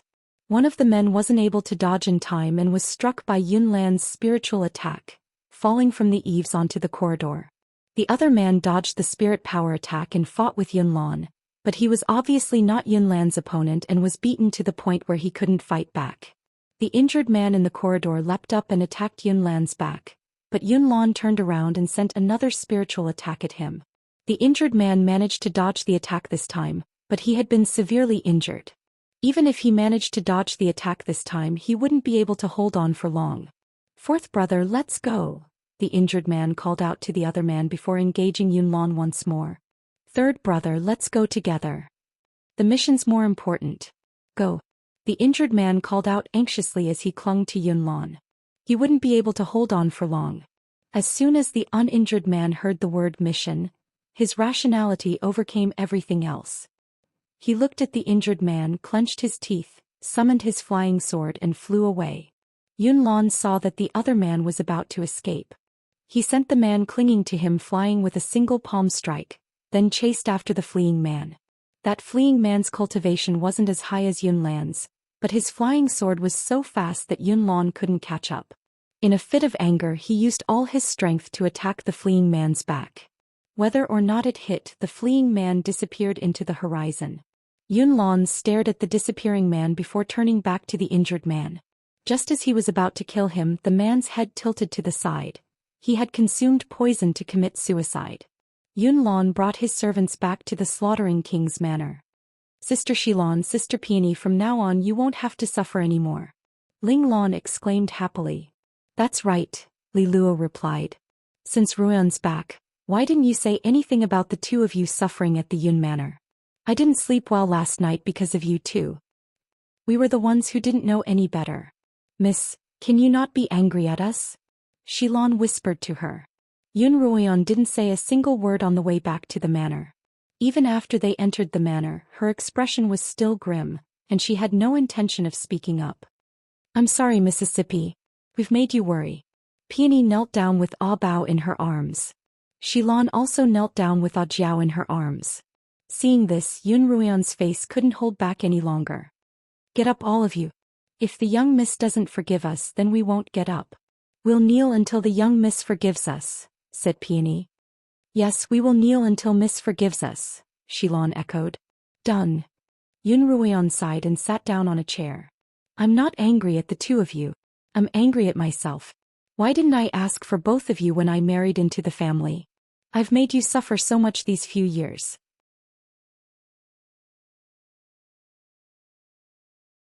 "Don't worry, when Master Yun comes out of seclusion, I will definitely seek justice for you." When she thought of how her 2 obedient servants had been betrothed to that scum by Yun Ruiyu, and how they had been abused every day, forced to endure the pain of being separated from their mother and children, she couldn't help but blame herself. "With your words, miss, even if we were to die it would be worth it." Xilan and Peony were helped up by Li Luo and Ling Lan. After crying for a while longer, they finally let go of their grief and prepared to welcome a brand new life. Yun Ruoyan saw that Ah Bao and Ah Jiao weren't crying or making a fuss, and they didn't look too energetic. They had probably been carried up so early in the morning. She instructed Li Luo to bring them to breakfast, then had them settle down in the courtyard to rest. Ling Lan followed her. After the crowd left, Yun Ruoyan sat alone in the living room. Perhaps because she had been too agitated early in the morning, now that she was quiet, her stomach began to rumble. The little fellow was almost turning over in her stomach. Although Yun Ruoyan was uncomfortable, she was still happy that the little fellow was healthy and full of energy. Don't worry, you'll be able to come out in a month's time. At that time I'll have your father carry you on his sword. You'll be much more spacious than Mommy's stomach. Yun Ruoyan stroked her belly as she spoke softly to the child. Suddenly, a black figure rushed in from outside and knelt down in front of Yun Ruoyan. Sushi greets your highness. How come you're the only one back? Where's Su Dong? Your highness, we didn't encounter anything suspicious when we followed Miss Yun. However, after you left the Yun Manor, Miss Yun went to a place in the manor known as the Fanghua Gardens. It's a very well-hidden place and there's even a maze formation outside. Third brother and I followed Miss Yun into the gardens, and only then did we find out that official Yun was in seclusion there. The three of us stayed in the gardens to see if there was anything suspicious, and we really did find something strange. What strange place? Yun Ruoyan asked. Third brother and I were hiding outside the window downstairs, and we heard official Yun talking to someone in the house. I heard him call that person Lin Yueme. What? Yun Ruoyan stood up immediately. Say that again. Lin Yueme, your highness. I wouldn't have heard wrongly, Sushi replied confidently. Su Bei, Su Nan, Su Shi and Su Dong were the cream of the crop of the Ink Guards, and Yun Ruoyan didn't doubt their abilities. She had only asked that question out of surprise. Yun Ruoyan suppressed her shock, surprise and other complex emotions. Sushi continued. Our original plan was for me to return and report on the situation, while third brother stayed behind to continue hiding.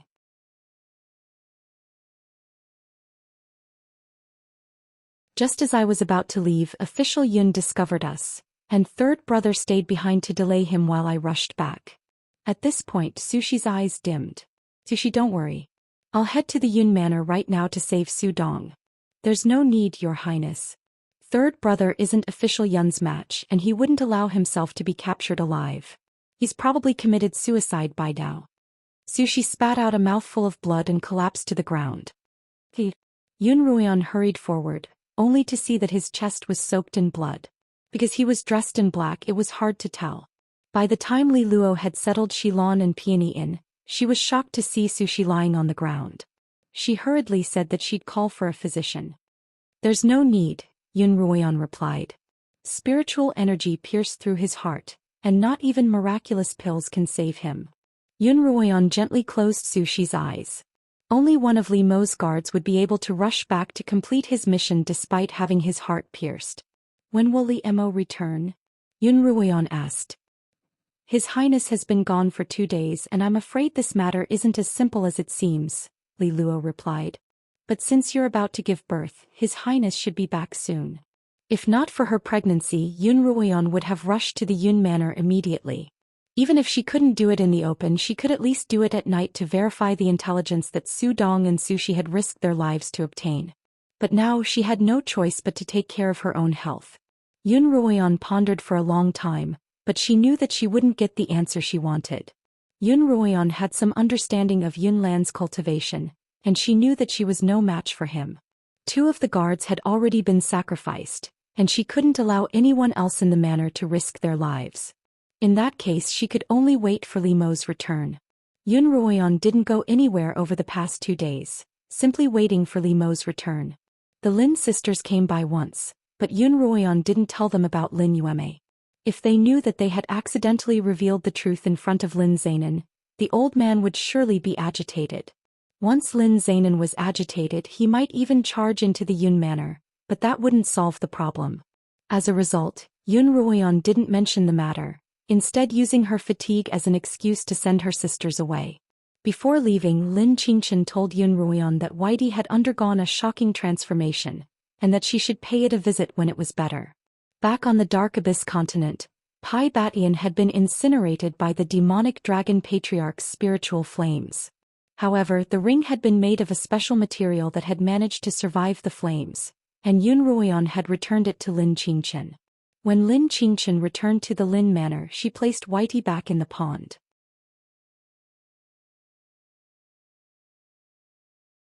Perhaps because the spiritual energy on the Shuiyuan continent was relatively dense, Whitey had undergone an astonishing transformation.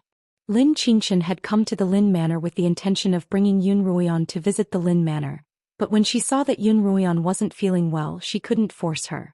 "Sister, when you're feeling better, you have to come to the Lin Manor and bring brother-in-law with you. You'll be shocked to see Whitey," Lin Qingxia said. "All right, when Li Mo returns I'll bring him with me." Yun Ruoyan smiled. After sending off the Lin sisters, Yun Ruoyan's smile immediately turned serious. The events of the past few days had been very upsetting. She lay down on a soft mattress to take a nap. Although her body was resting, her mind was filled with thoughts about her mother Lin Yueme, her father Long Yin, and Yun Lan, who had called her father all these years but had no blood relation to her at all. By the time Yun Ruoyan woke up groggily, it was already dusk. She was covered with a blanket and there was a cold snack on the table.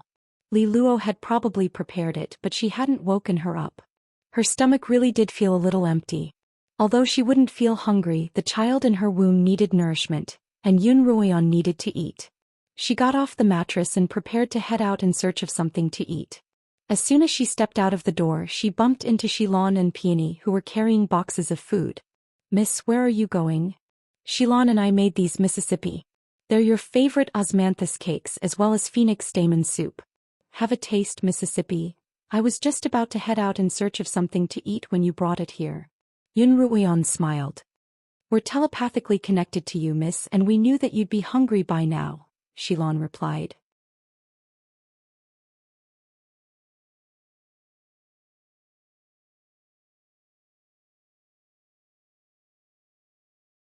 Chapter 447. Yun Ruoyan followed Xilan and Peony back into the house.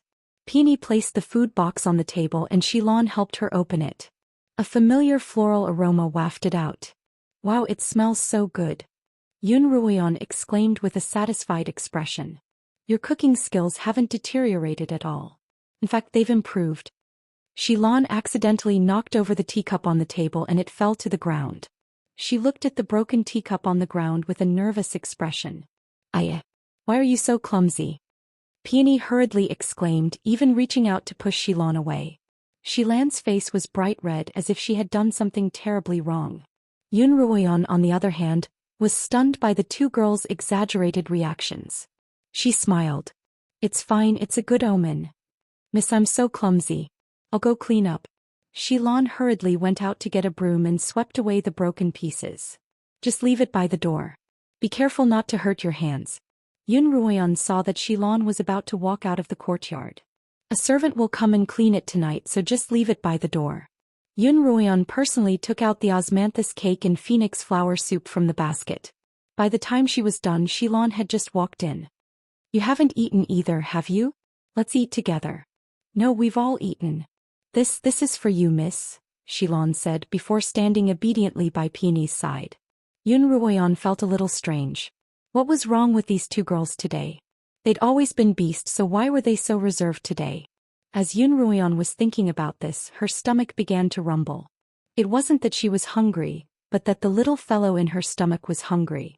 Without thinking too much, Yun Ruoyan picked up a piece of cake and started to eat. "Miss," Peony and Xilan called out at almost the same time. "What's the matter?" Yun Ruoyan opened her mouth, then closed it again. "No, nothing," Peony replied. "Eat slowly and don't choke. Also, the soup's a little hot, so drink it slowly," Xilan added. Yun Ruoyan tilted her head. "You two girls must be busy. I'll talk to you after I'm full." As she spoke, she popped a third of the cake into her mouth. It is indeed a familiar taste. Delicious. Yun Ruoyan was very satisfied. She took another sip of the phoenix stamen soup and said, "You don't know, but in the alternate world, these were the two things I wanted the most. Miss, these two are too sweet." "Don't eat too much," said Peony. Yes, it's not good to be too sweet. Don't eat too much. We'll make more for Miss tomorrow," Xilan said. Yun Ruoyan waved her hand and smiled. "Don't worry, I've already abstained from eating. I don't usually eat much, but it's rare that I have an appetite today. It's fine if I eat a little more. As she ate, Yun Ruoyan's expression suddenly changed. A strange, stabbing pain suddenly appeared in her abdomen. With a clatter, the spoon fell from Yun Ruoyan's hands onto the floor.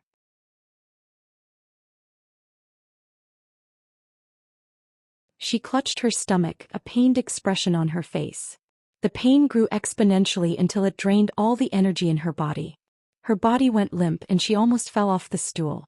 Miss, what's wrong? Peony and Xilan were clearly frightened, and they hurriedly helped her up. Mistress, what's wrong? Qiuqiu had also sensed Yun Ruoyan's abnormality.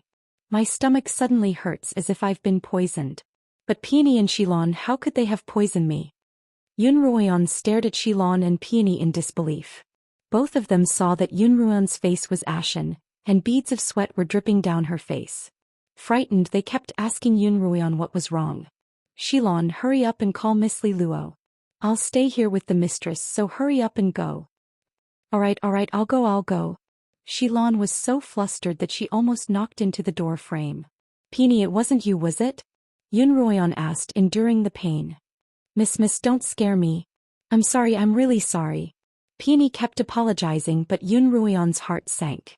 She slowly closed her eyes. Not far from the Beastman's Valley, there was a small house where Li Mo was talking to Su Nan and Su Bei. Your Highness, we followed your lead and found that the missing members of our Beastman Valley have appeared in the Yuelu Villa, Su Nan reported. So it was them, Li Mo murmured coldly. It looks like the head of the Yuelu Villa can't be allowed to live. Your Highness, he's the fourth prince's maternal grandfather. Now that both grandfather and grandson have pledged their allegiance to Li Qianyuan, wouldn't killing them bring disaster to the Beastmen Valley? Su Bei asked worriedly. Su Bei had been paying close attention to the happenings in the capital, and he was quite familiar with Li Qianyuan. He was the son of a maidservant, and his status in the palace had always been low. Ever since he was young, he had relied on the crown prince to survive. However, such a person who no one had ever paid any attention to, was able to personally end his father's life, imprison his big brother, and then calmly ascend to the throne. Such a person was worthy of Su Bei's classification as a dangerous person. I've never wanted to get involved in the affairs of the Li Kingdom, Li Mo replied coolly. But if they dare threaten my kin, I won't let them off lightly. The two of you take my orders to the Yuelu Villa. If they obediently hand over the man and promise not to harm us again, then we'll forget about it. If not, don't blame me for razing the entire villa to the ground. Li Mo had two bottom lines. One was Yun Ruoyan and the other was his clansmen. Li Mo couldn't be bothered to care about most matters, but once these two bottom lines were crossed, blood would flow like a river, and he wouldn't rest until he was dead. Yes, Your Highness, will do as you say. Su Bei and Su Nan turned and walked out of the room.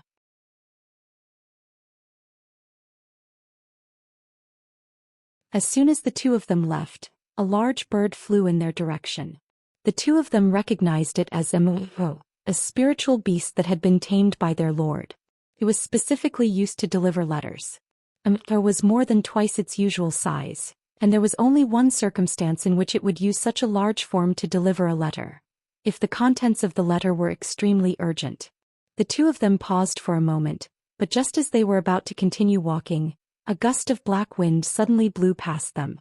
When they looked closely, they realized that it wasn't the black wind, but Li Mo had already flown into the skies on his sword. The letter he had received from only contained 6 words.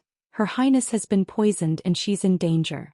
Li Mo returned to the slaughtering king's manor 4 hours later. Li Mo rushed to the courtyard where he and Yun Ruoyan were staying. When Li Luo heard his voice, she rushed out to greet him with reddened eyes. Your Highness, you're back. Let's go see Her Highness. Li Mo hurriedly followed Li Luo into the room. Yun Ruoyan was lying on the bed, her forehead beaded with sweat. Her face was pale, but she was still conscious. Li Mo's legs actually turned to jelly when he saw Yun Ruoyan in such a state. He half squatted by Yun Ruoyan's bedside and held her hand, his voice trembling. Are you all right? Yun Ruoyan gritted her teeth and shook her head, forcing a smile onto her face. The strange pain in her stomach was driving her to the brink of collapse. She didn't dare open her mouth for fear that she would scream out loud. Yun Ruoyan was a person who could endure pain very well, and she had never screamed in pain in either her past life or her current one. Li Mo placed his hand gently on Yun Ruoyan's abdomen and used his spiritual energy to examine her condition. Apart from the child in her womb being abnormally active, Yun Ruoyan's body was fine. Her spiritual vortex and bodily functions were all perfectly normal. Physician, how's Her Highness? Li Mo turned to the physician by his side. Your Highness, Her Highness ate poisoned food, causing her to go into labor prematurely. Will she be in danger? Her Highness is a cultivator and her constitution seems to be quite unique, so the poison didn't harm her. However, it's hard to say for the child in her womb, the physician replied. When Li Mo heard that Yun Ruoyan wasn't in danger, his heart finally returned to the ground. But when he heard that the child might be in danger, his heart immediately began to race again. Both the mother and child must be protected, Li Mo replied. I'll do my best to ensure the safety of Her Highness and her child, the physician replied. After a moment of hesitation, he continued, if we really can't protect both of them, Your Highness, what should I do? Protect Her Highness. Li Mo didn't hesitate in the slightest. You must protect Her Highness.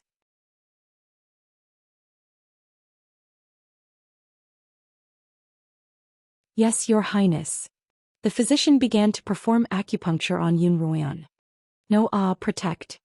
Yun Ruoyan wanted to say protect the child, but her eyelids grew heavier and heavier, and she fell asleep before she could finish her sentence. Yun Ruoyan had a dream. In the dream there was an extremely cute little boy. The boy had a head of jet black hair and he had a pair of eyes that could change color. Sometimes they were black, sometimes they were blue, and sometimes they were scarlet red. When the boy smiled, he revealed 2 canine teeth and was very cute. Sun Moyan, Yun Ruoyan subconsciously called out. Yun Ruoyan said subconsciously, Sun Moyan, let's go home. Father, grandfather and grandmother are all waiting for us. Yes, mother. Sun Moyan bounced toward Yun Ruoyan, then held Yun Ruoyan's hand with his chubby little hand. In a childish voice he said, Daddy said that mother has a poor sense of direction and he told me not to lose you. As soon as the child finished speaking, a green sword aura appeared beneath his feet. Yun Ruoyan recognized that it was indeed Li Mo's azure light sword. When the child saw Yun Ruoyan staring at the sword aura, he proudly said, This was given to me by Daddy.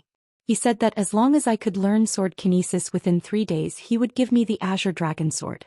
In the end, I learned it in less than 3 days. Mother, don't you think I'm amazing? Amazing, our Sun Moyan is the most amazing, Yun Ruoyan praised.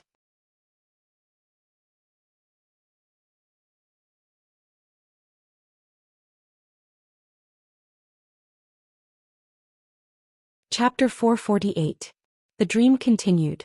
Little Sun Moyan rode on his sword, soaring through the sky with Yun Ruoyan. Yun Ruoyan suddenly spoke up. Isn't the sky more comfortable than being in my stomach? I almost didn't give birth to you back then. What's wrong?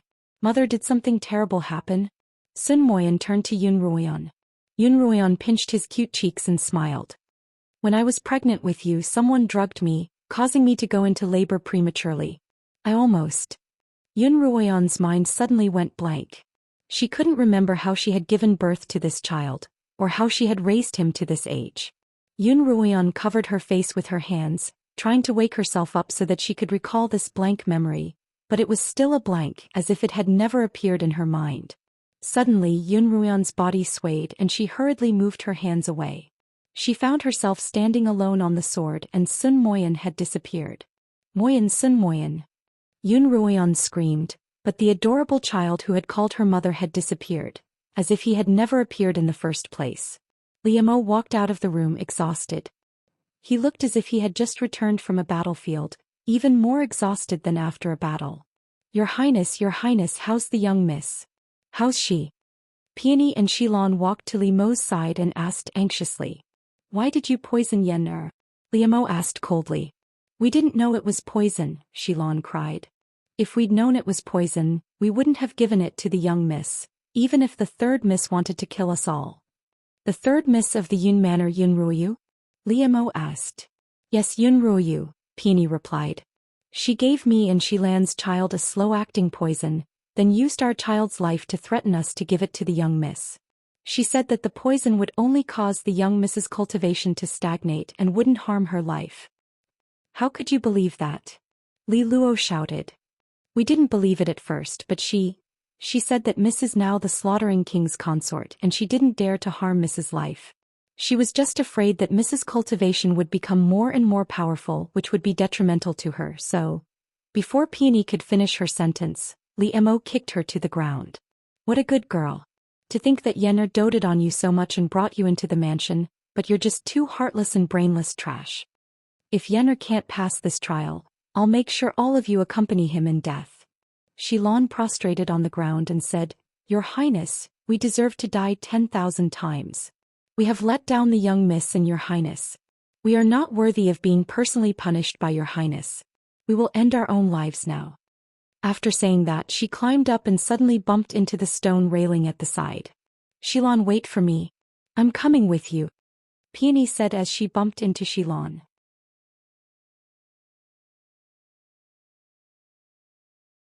Within the Yun Manor, Bolan's courtyard. Miss, there's news that the second miss has given birth prematurely in the manor, and both mother and child are in critical condition. A maid hurriedly ran into Yun Ruoyu's bedroom and reported to Yun Ruoyu. Really? Yun Ruoyan had been sitting in front of her dressing table, removing her makeup and preparing to go to bed. As soon as she heard the news, she suddenly stood up, her drowsiness instantly disappearing. Wonderful. I've been waiting for this day. Yun Ruoyu paced around the room excitedly, muttering, The heavens have eyes. Yun Ruoyan, you didn't expect such a day to come for you, did you? If only you'd kept a low profile just like when you were a little girl. Why did you suddenly seem like a completely different person? Yun Ruoyu couldn't help but think back to the days when she, Yun Ruoyao, and Yi Qianying had bullied Yun Ruoyan together. Back then Yun Ruoyan had been a good girl. Even when she was bullied, she would silently endure it and she would always cower in front of them. But at some point, such a cute, docile person had suddenly become so detestable. She had become more and more powerful, more and more difficult to understand. Now that she thought about it, none of the changes that had happened to the Yun family in the past few years could be attributed to Yun Ruoyan. In Yun Ruoyu's heart, Yun Ruoyao had died, Madame An had gone crazy and her mother had died. All of this had been caused by Yun Ruoyan. And when Yun Ruoyu found out from Qin Jianmei that Yun Ruoyan wasn't even of the Yun family's bloodline, but rather that her mother had conceived an illegitimate child with another man, Yun Ruoyu felt even more indignant. This is retribution. You're an outsider and you're the sole wife-born daughter of the Yun family. Now that you're dead, you deserve it. Yun Ruoyu's expression was savage because of her excitement. You didn't expect that the two girls you were so protective of would poison you, did you? It must feel terrible to be betrayed by your own people. Don't blame me, I'm just enforcing justice on behalf of the heavens. If anything happens to Yen'er, I swear I'll skin you alive. Just as Yun Ruoyu was in the midst of her excitement, a cold, angry male voice suddenly rang out from behind her. Yun Ruoyu slowly turned around to see Li Mo standing not far behind her. Ah! Yun Ruoyu couldn't help but scream as she pointed at Li Mo. You, how did you get in here? What are you trying to do? Help me. Yun Ruoyan had been woken up by a nightmare. When she woke up, she was drenched in cold sweat and Li Mo was lying by her side. Yun Ruoyan reached out to pull on Li Mo's large hand and he immediately woke up. Ruoyan, you're awake? Li Mo's eyes were dark and glossy, and he didn't know how long it had been since he last slept. You're finally awake. You scared me to death, Yen'er. How long have I been asleep?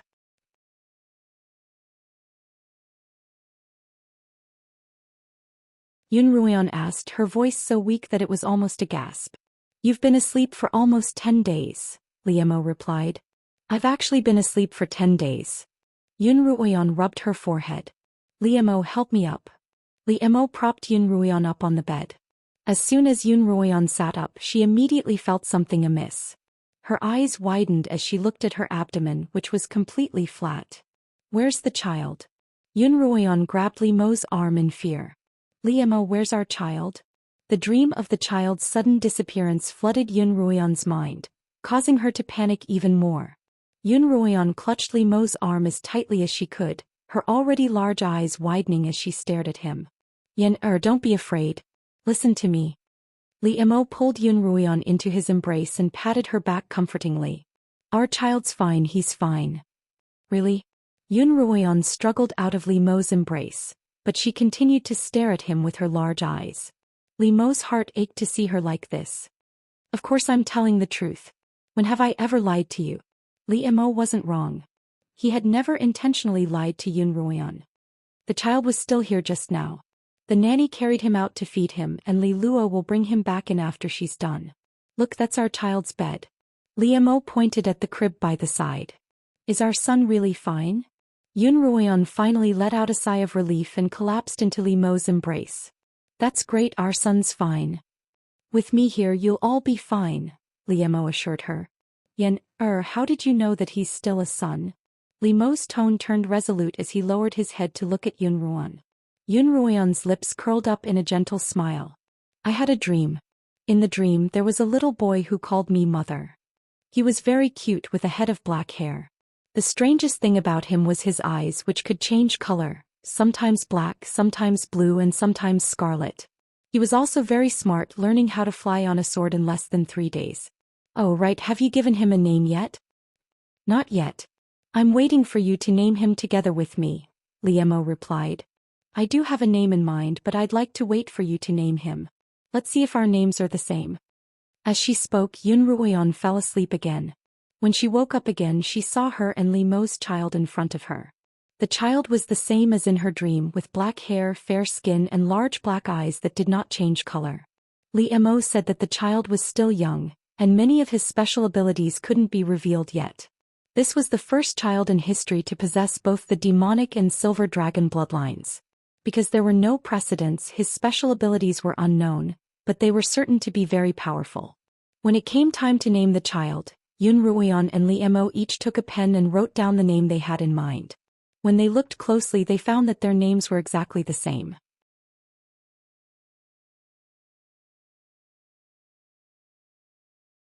Sun Moyan. Yun Ruoyan and Li Mo read out the name at the same time. Li Mo thought that Yun Ruoyan would write it as Li. His original surname was Sun, but he had always used it in public. Alright, the child's name will be Sun Moyan and his nickname will be Li Yen. Li Mo caressed Sun Moyan's face as he slept quietly in Yun Ruoyan's arms. 3 days later, Yun Ruoyan's body was getting better, but the doctor told her to stay in bed. Ruoyan Peony and Xilan have been kneeling outside for 2 days and 2 nights.